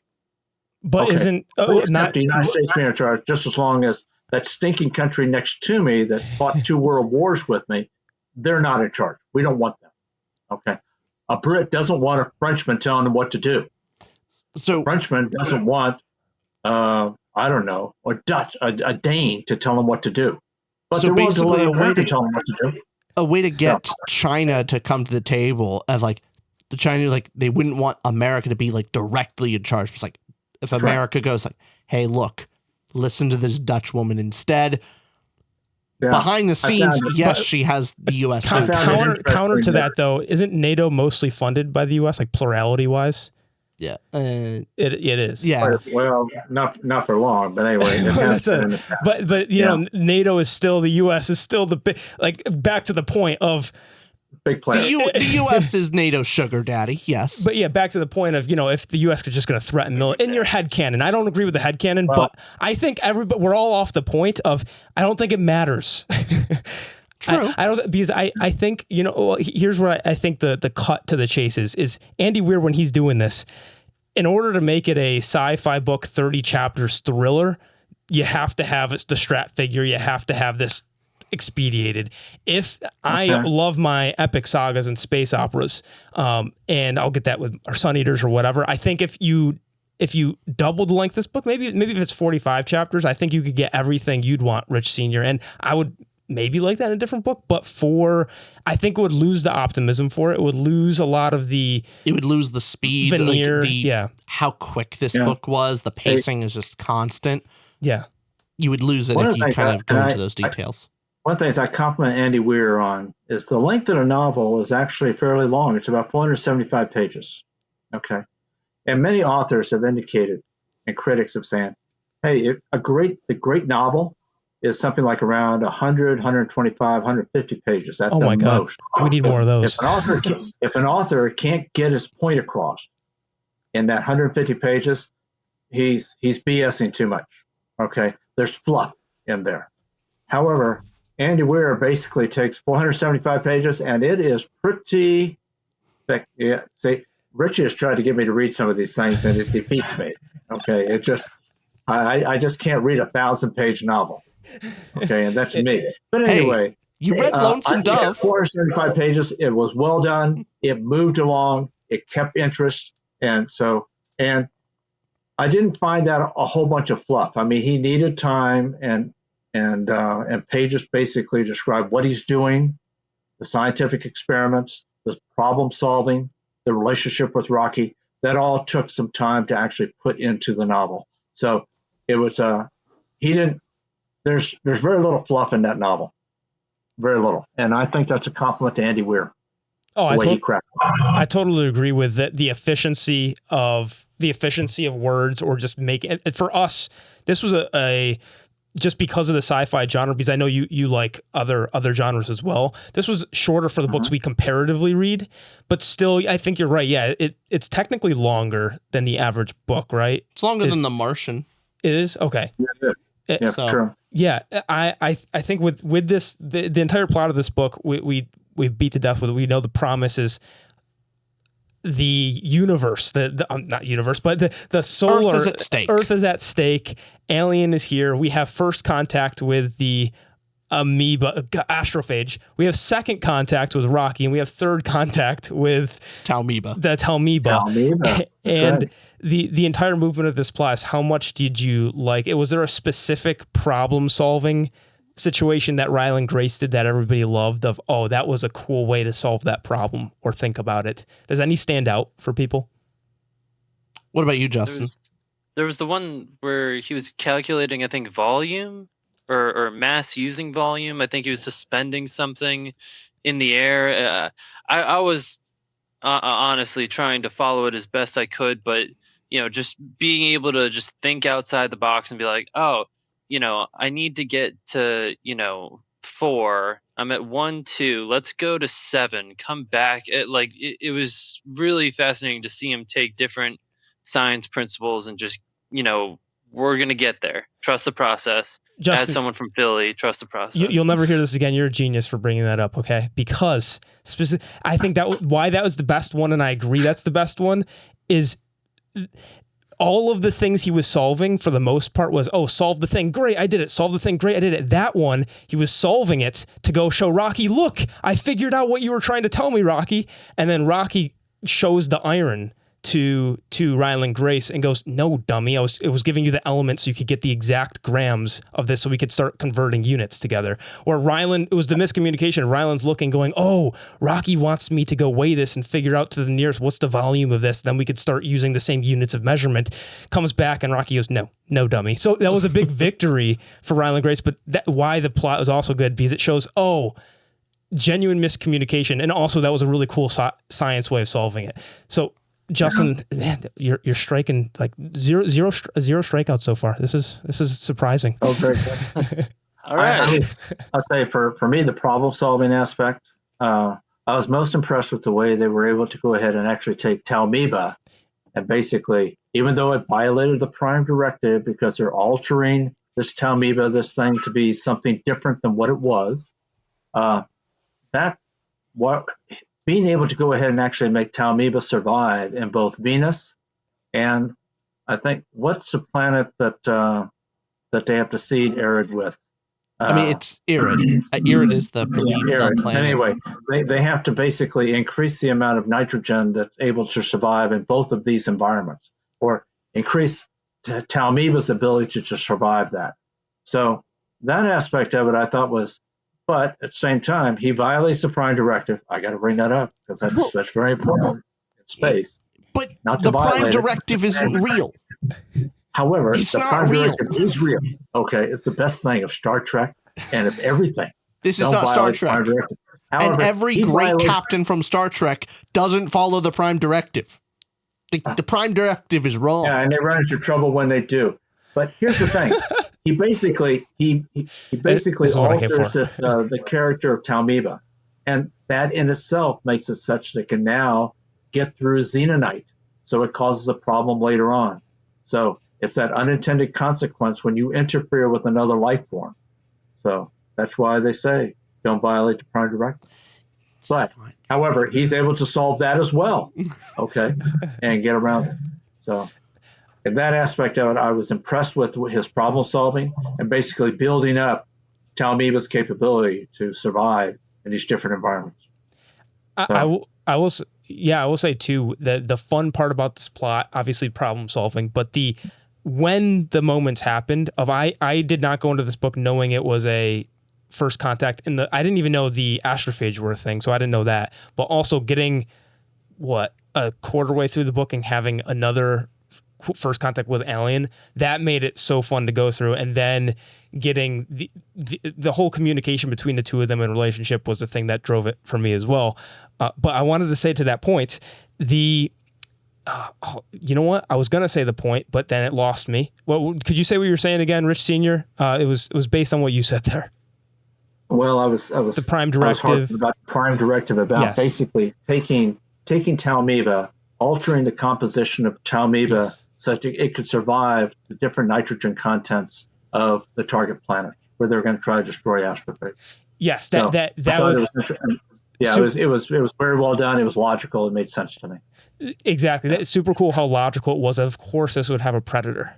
That was a great solution to it. Of obviously it's nature, and I will say even the coward moment with Ryland for me was telegraphed. I saw that coming. I don't know if anybody else did, but I still liked it. The thing I didn't see coming was him going back to save Rocky in that end sequence is what elevated it for me, because if it was just that, and I would have been even cheap if the book ended where Ryland ended up back on Earth. I'm very glad that he didn't end up back on Earth in some way. Maybe in a sequel, but I completely agree. Yeah. What did you think about the ending? Yeah. Oh, it's perfect. Perfect ending. Yeah, and the ending is perfect in a way because Ryland Grace starts out in a classroom teaching his kids who he loves, and in the end, he's still teaching kids who he loves. So they're just not eerie. Well, I think it's a good proof against Strat is they kind of blow up at the very end where Strat tells Ryland, like, no, you're a coward. The reason why you're not in a relationship is because you're afraid of rejection. The reason why you teach in the first place, like you're a brilliant scientist, clearly, and yet you're a middle school teacher because you're afraid.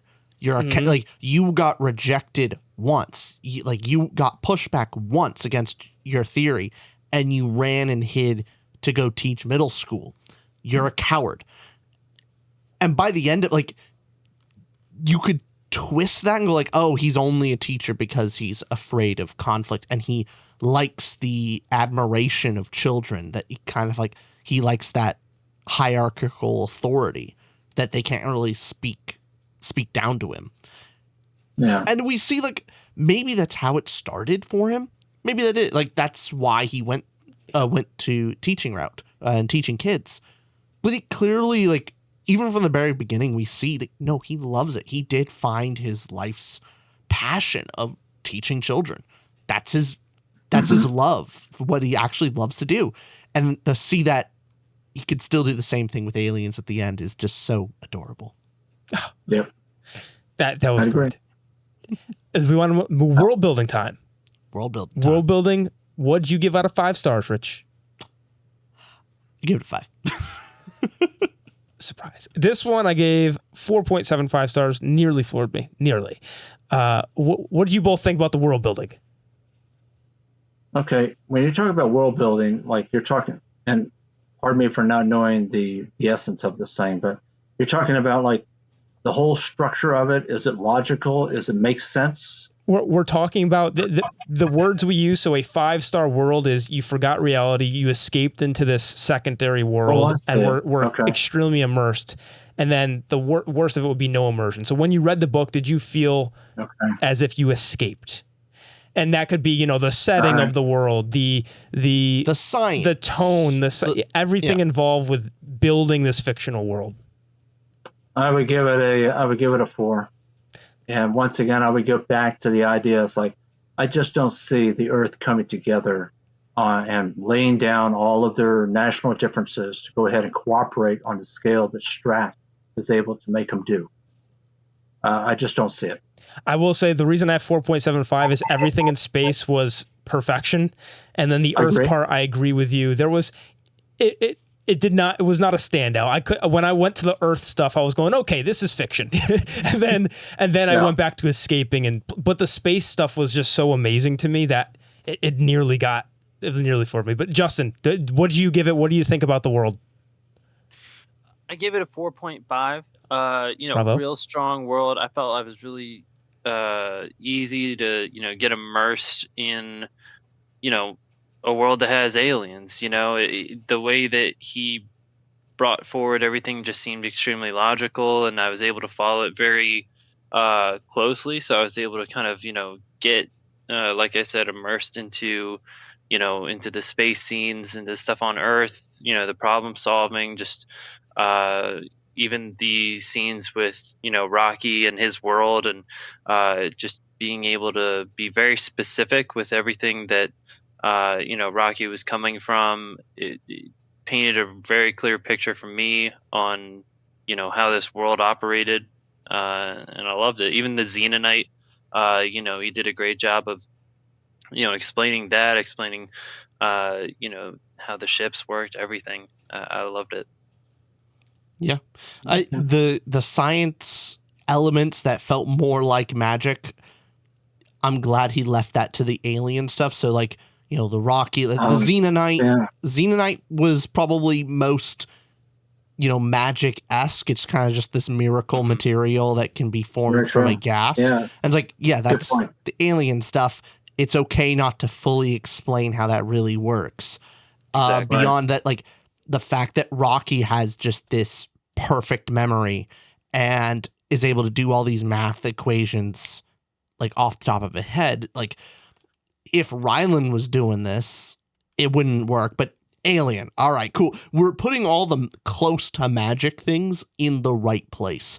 And the most time he spent of actually explaining the sci-fi fictional element of astrophage is with the humans, and we spent a lot of time deeply understanding how exactly that works, with the fact that it's neutrinos and conversion of mass to energy, and understanding like, oh, that is why it has such a high conversion rate. Like you completely understand astrophage, and all the stuff that you don't understand as much, it's because it's an irid science, and it's okay not to understand that as well.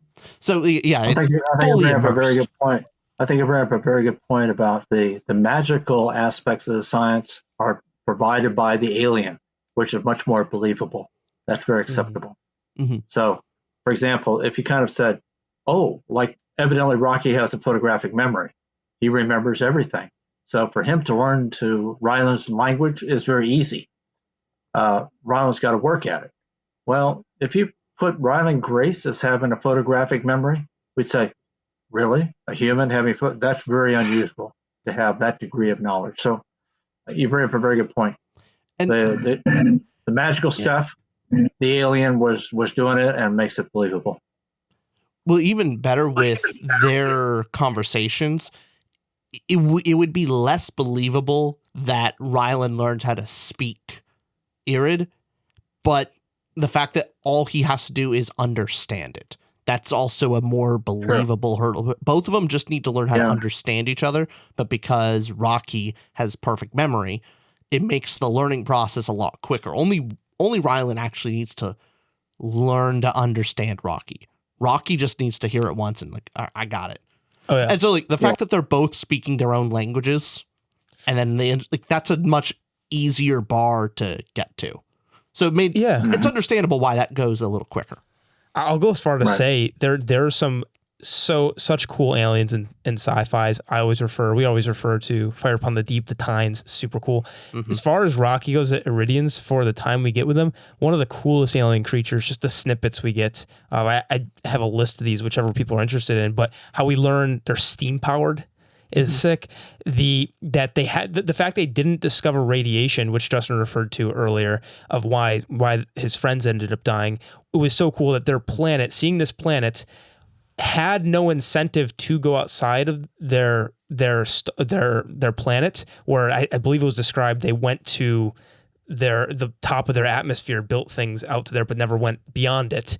And until they found out about the astrophage and needed to send a mission for the first time. They were never spacefaring until now, which is why they didn't know about radiation, which is such a unique perspective on an alien creature too. We always think if we're going to meet an intelligent life out in the stars, they've got to be way more powerful than us. But it was neat that they had advantages. So they had the Xenonite, they had that perfect memory, and many, like, what was it? How many claws, how many hands they have? So they had a lot. I think it was five right? or something. 5 hands. 5 hands, yeah. 3 fingers per. He's counting 6. That was learning how they use time. And base 6, yeah. Base 6 was also awesome. So all these snippets and that's just that's just the surface of it too. But figuring out how they why had do both, they go to the stars is because they don't have eyes. Like a Exactly. big That's the reason next part why about our it, yeah. divinity is like why do we name constellations? Why do our gods why do we strive to go to the stars and go to space?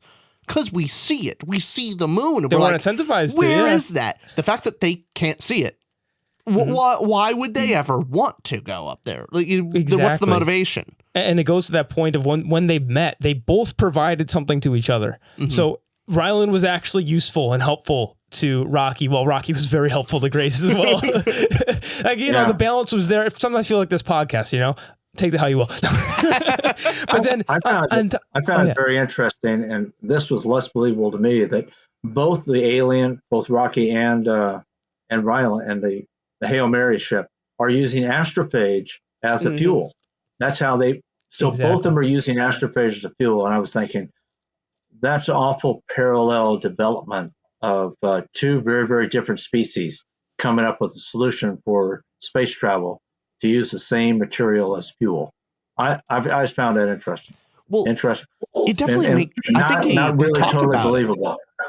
Well, they talk about it in the book where because they were asking like, why don't we see any other species with this? Like, our species both have like we're at the same technological level ish, and we both have the same problem, and we both use astrophage, and it's like why do they use astrophage?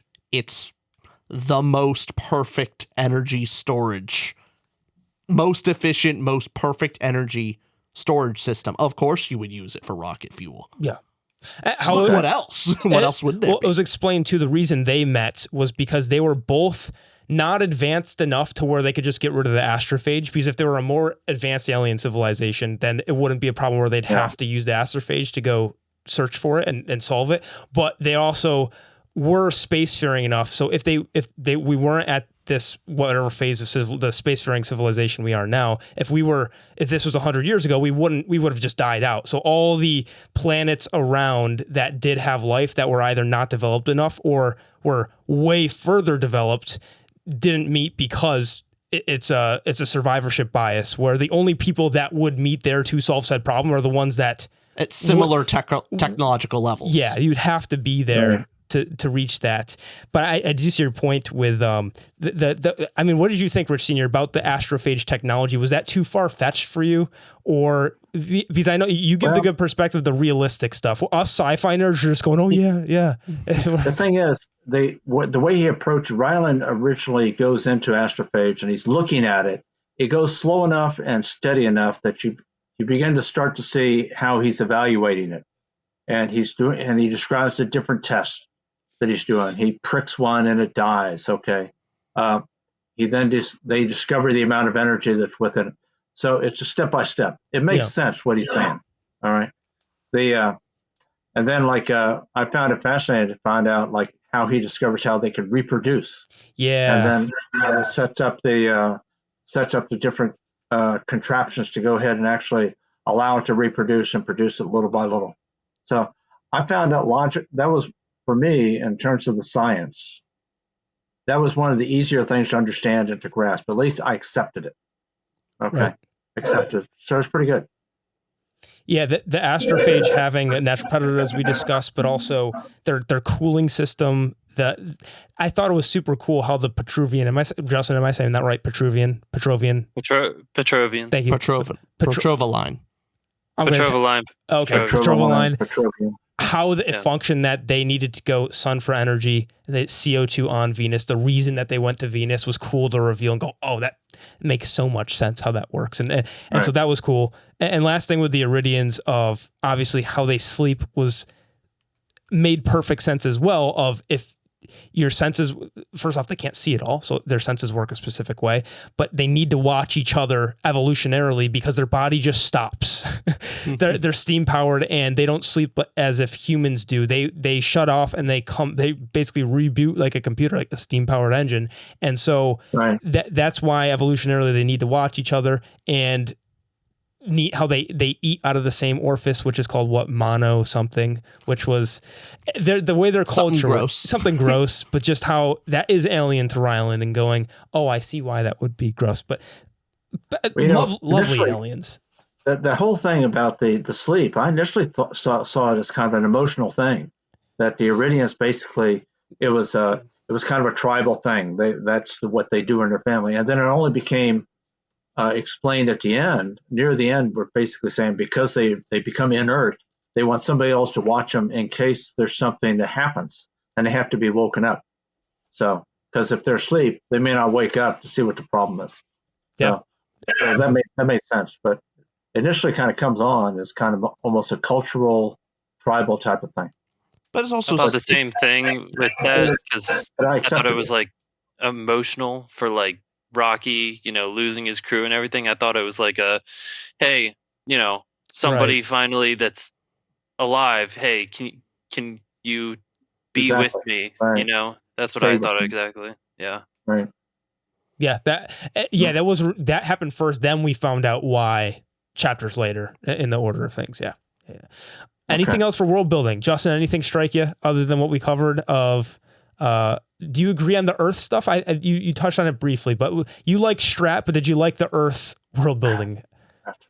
Yeah, I mean, I loved it. One of my favorite scenes, you guys touched on it, when Rylan finally discovered how they reproduce, the life cycle of astrophage. He calls up Strat. He's like, yeah, I figured it out. And Strat's like, oh, you don't say. Yeah. And then 5 seconds later, military guys come in and put him Yeah, on a he's fine. jet, put him into an like a helicopter, then to a jet, then to an aircraft carrier. And she's like, all right, explain it. It's just to this panel of Chopped up. scientists. That was one of my favorite scenes because I was like, oh, he's the man. Like, he finally cracked it and is getting some recognition. I love it when the main character, the protagonist, gets, his flowers. And part of the reason why I was like kind of sad to see him not go back to Earth, to be honest. I wanted him to kind of, show up Strat. Oh, you would. And, That so fits your type. Yeah. Yeah. I love that. Yeah. You bring up an interesting point on that scene. And when he's explaining to the scientists about what's going on, how they reproduce, the Chinese guy comes in there and he says, our people have verified his findings. And the German says, but he hasn't even explained it yet. Does that mean you're spying on it? So it shows that there's still some competition between countries. Good point. Even at that one, that there's just that one little vignette in there. Otherwise, it's total cooperation. But that's the one where basically, hey, maybe some of those countries are holding back. I did like that snippet. I forgot about that. So you just mentioned it. I appreciated that. Okay, it's not all hunky dory. Yeah, exactly. The two best things about the Earth world building was, one, the global warming speed up of just what a concept of you have to nuke Antarctica to save humanity. You had to preserve heat. Like, we're losing heat. We need to actually trap Speed the that heat up. with greenhouse gases. And then secondly, the Sahara being used as a beacon of energy to just astrophage, duplicate, and replicate of just. And the reasoning that it would also work was kind of cool, because the African nations, why would they agree? And then the reasoning given to the African nations is, oh, you're going to have the most valuable. You're going to have the perfect, you're going to have the global energy source after all this is, if we all live. We just brought Africa out of poverty overnight, essentially. I think that was also it made sense that the African countries would agree to that and not just let the world nations just tear up this air. But it would actually, that also made sense to me. So, also American military. If they want the Sahara Desert, they're gonna take the Sahara Desert. I mean, and plus the way it was not described, much you could do against the might of America's army. Fun fact: what's the biggest desert in the world? Antarctica. Yeah. Yes. For any of those at home, Antarctica. Trivia. Hey. Yep. Right, definitionally, yes. Okay, Prose time. Rich, what'd you give out of 5 stars for Prose? 4.75. The Nearly first not 5. That's not the sacrilege. I gave this 3.75. Really good. Hey, that's pretty high. Okay. Well, what did you both think for the Prose? I would give it a 4.6. So a little bit higher. But here's the reason why.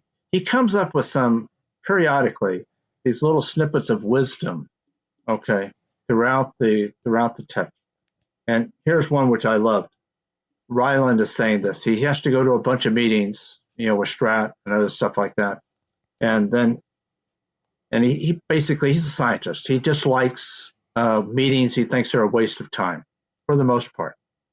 But then he says to himself, sometimes the stuff we all hate ends up being the only way to do things. That's great wisdom. That's great prose. So that's why I gave it a 4.6. And Makes then sense. also, I would because he kind of puts in these little vignettes of humor into much of what he's doing and to how he's surviving, even like when he hasn't met Rocky yet. I thought it was interesting. It kept it going. It wasn't sterile. Okay, and it makes his prose makes him look human. Okay, yeah, he's a brilliant guy. He's smart, but yet he has a human touch to him, and the prose reflects that. All right. What did you think, Justin? For Prose, I gave it a 5 out of 5. I thought that he did just a fantastic job of, having a very concise, very, very easy to understand for some of the scientific aspects of it. For me, a lot of the humor was really well done.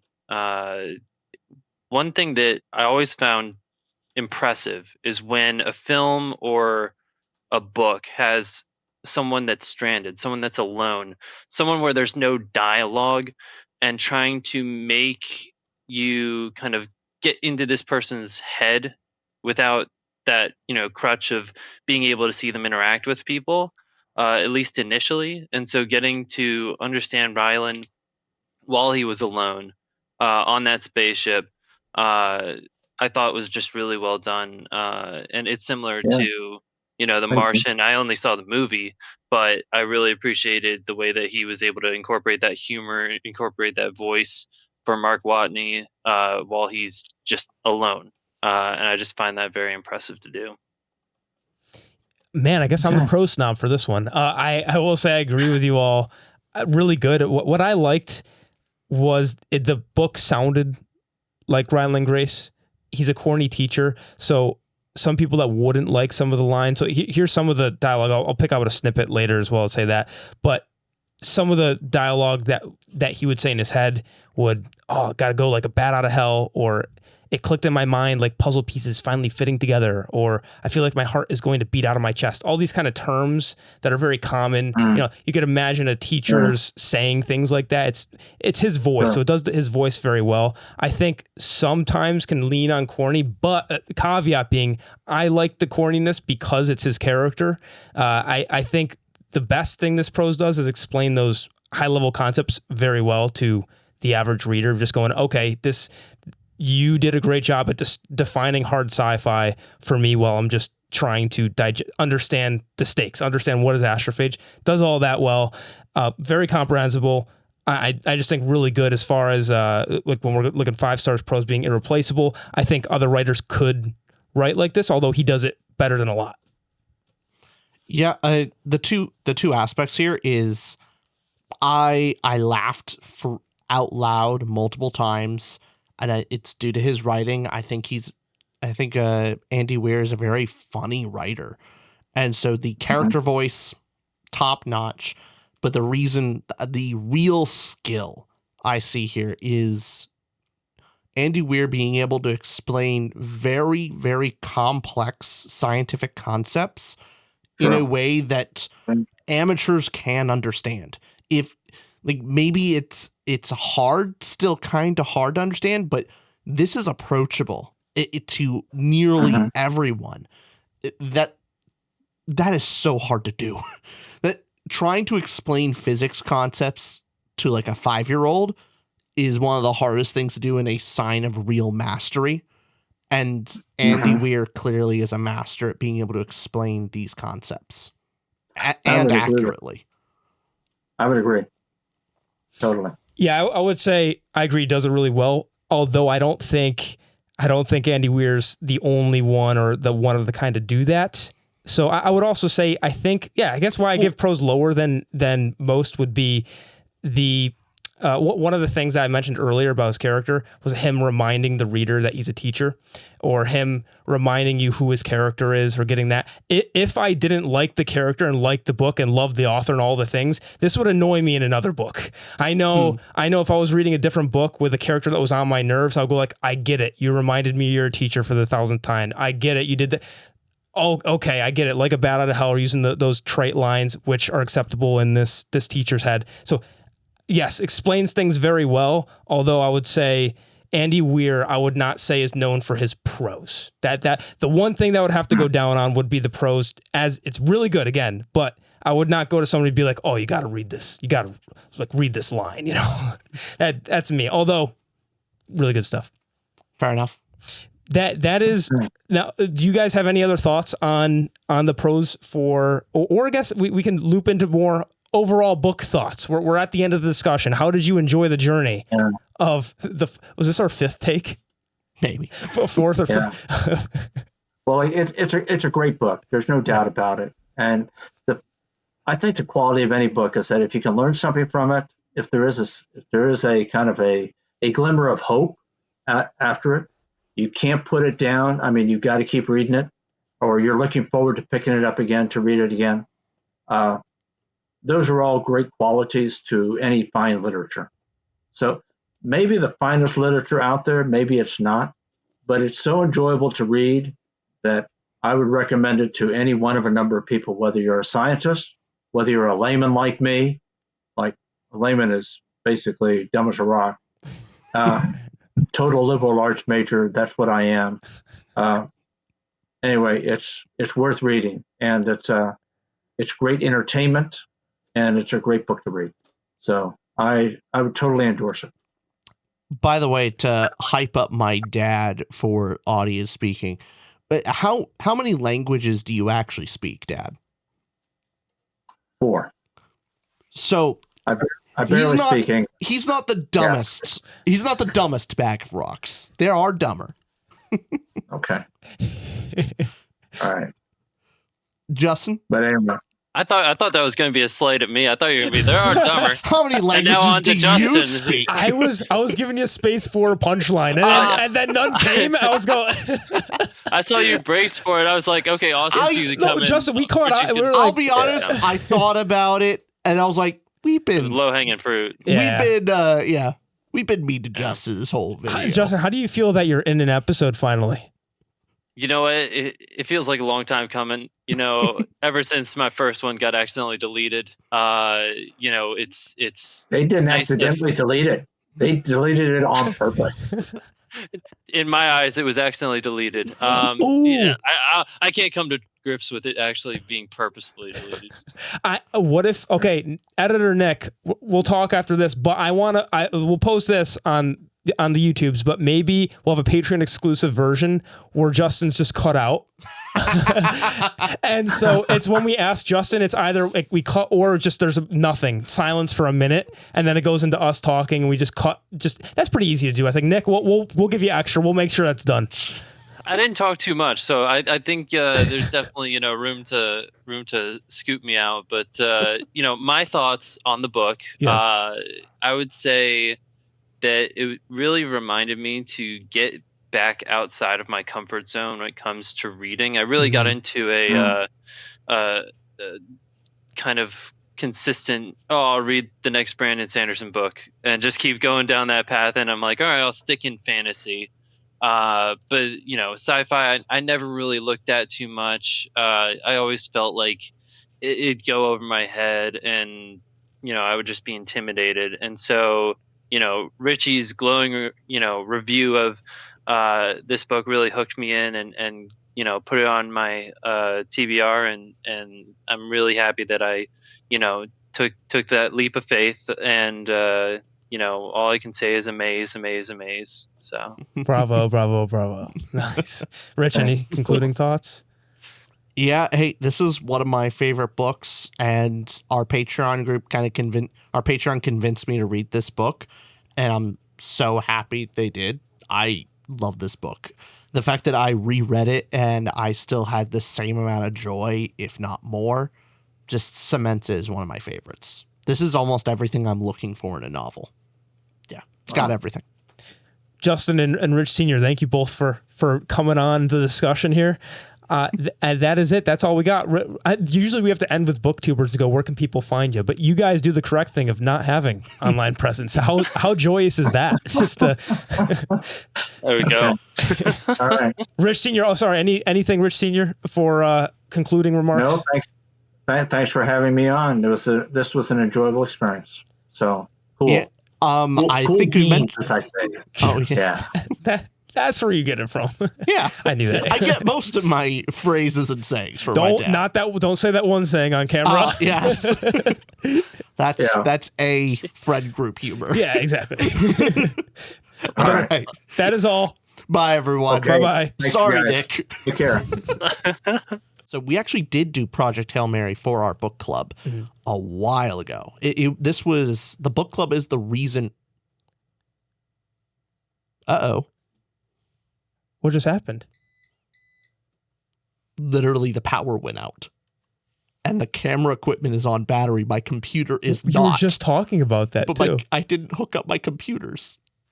What just happened? What, was it thunder or something? Something. Has that ever happened? Hold on. Pause this. I think you guys froze. Hey, Justin, this is that opportunity for us to take over. Okay? The hell with those other guys. Okay? We know what we're talking about. Okay? I hear the mic issue. No. Don't do it. We were so close. We were so close. Nick, okay, save this footage. First thing, save this footage. Son of a bitch. Save the footage. What the fuck? Save it. Save it. Escape. God damn it. Hold on. We're gonna get new studio. And save it. Yes. Fucking hell. All right, that's working. Okay. Ready? Yes. We are Seems to be apparently working. recording. Okay. Okay, very good. Nick, just to give, so Nick, you saw that last footage of it. The mics just started messing up. Include whatever's funny from that. Just include the mess. I don't think so. I had to cancel the recording. I just didn't even. Oh, you didn't wanna- save it? No, Oh. because the thing, Oh. it would have kicked everyone out. I Oh, just that didn't would have wanna been kick- great. Oh well. You can't save it still? No, You know, it's gone. Justin, what do you think of that? I mean, look, they're taking our golden prose and you're just kind of tossing it away. It's Yeah. not the first time they've deleted my footage. I'll say that. Okay. I'm My sure they A deleted a material lot of always mine. just thrown out. Yeah. Okay. That beep is real annoying. Yeah, that beep. Is that beep coming from Rich C? I didn't hear it before. Justin, do you hear it? You know, I don't. Justin, can you hear my beep from me? I hear a beep. I don't hear a beep at all. Nothing. To be fair, your hearing is not what it used to. No, it's not. Never This has. is a mess. God, Oh, this is the gosh. most chaotic. Yeah, Justin, I can see. Do you see the pattern now? They keep Oh, yeah. shifting the blame to you. They shift the blame to me. We shift it to it's never God. them. Okay, shift to God. Right. Yeah. Wait, Okay. Nick can get rid of the beep. He apparently can get rid of the beep. Okay, so dang, that But other a pen okay. click is just too much, apparently. All Okay, right. so are we just going with this? We're going. Okay, Nick, to We're give the going. update. So we'll just keep recording on this. Sorry, Nick, a couple minutes footage to get rid of there. Okay, so yesterday, Nick, we had the power outage, and the last thing that was said is Rich we were talking. Oh my God, the beep. Isn't it annoying? I know. I tried fixing it. I don't know what to do. It's not us. I know. Okay, sorry, Nick. So Nick, yesterday.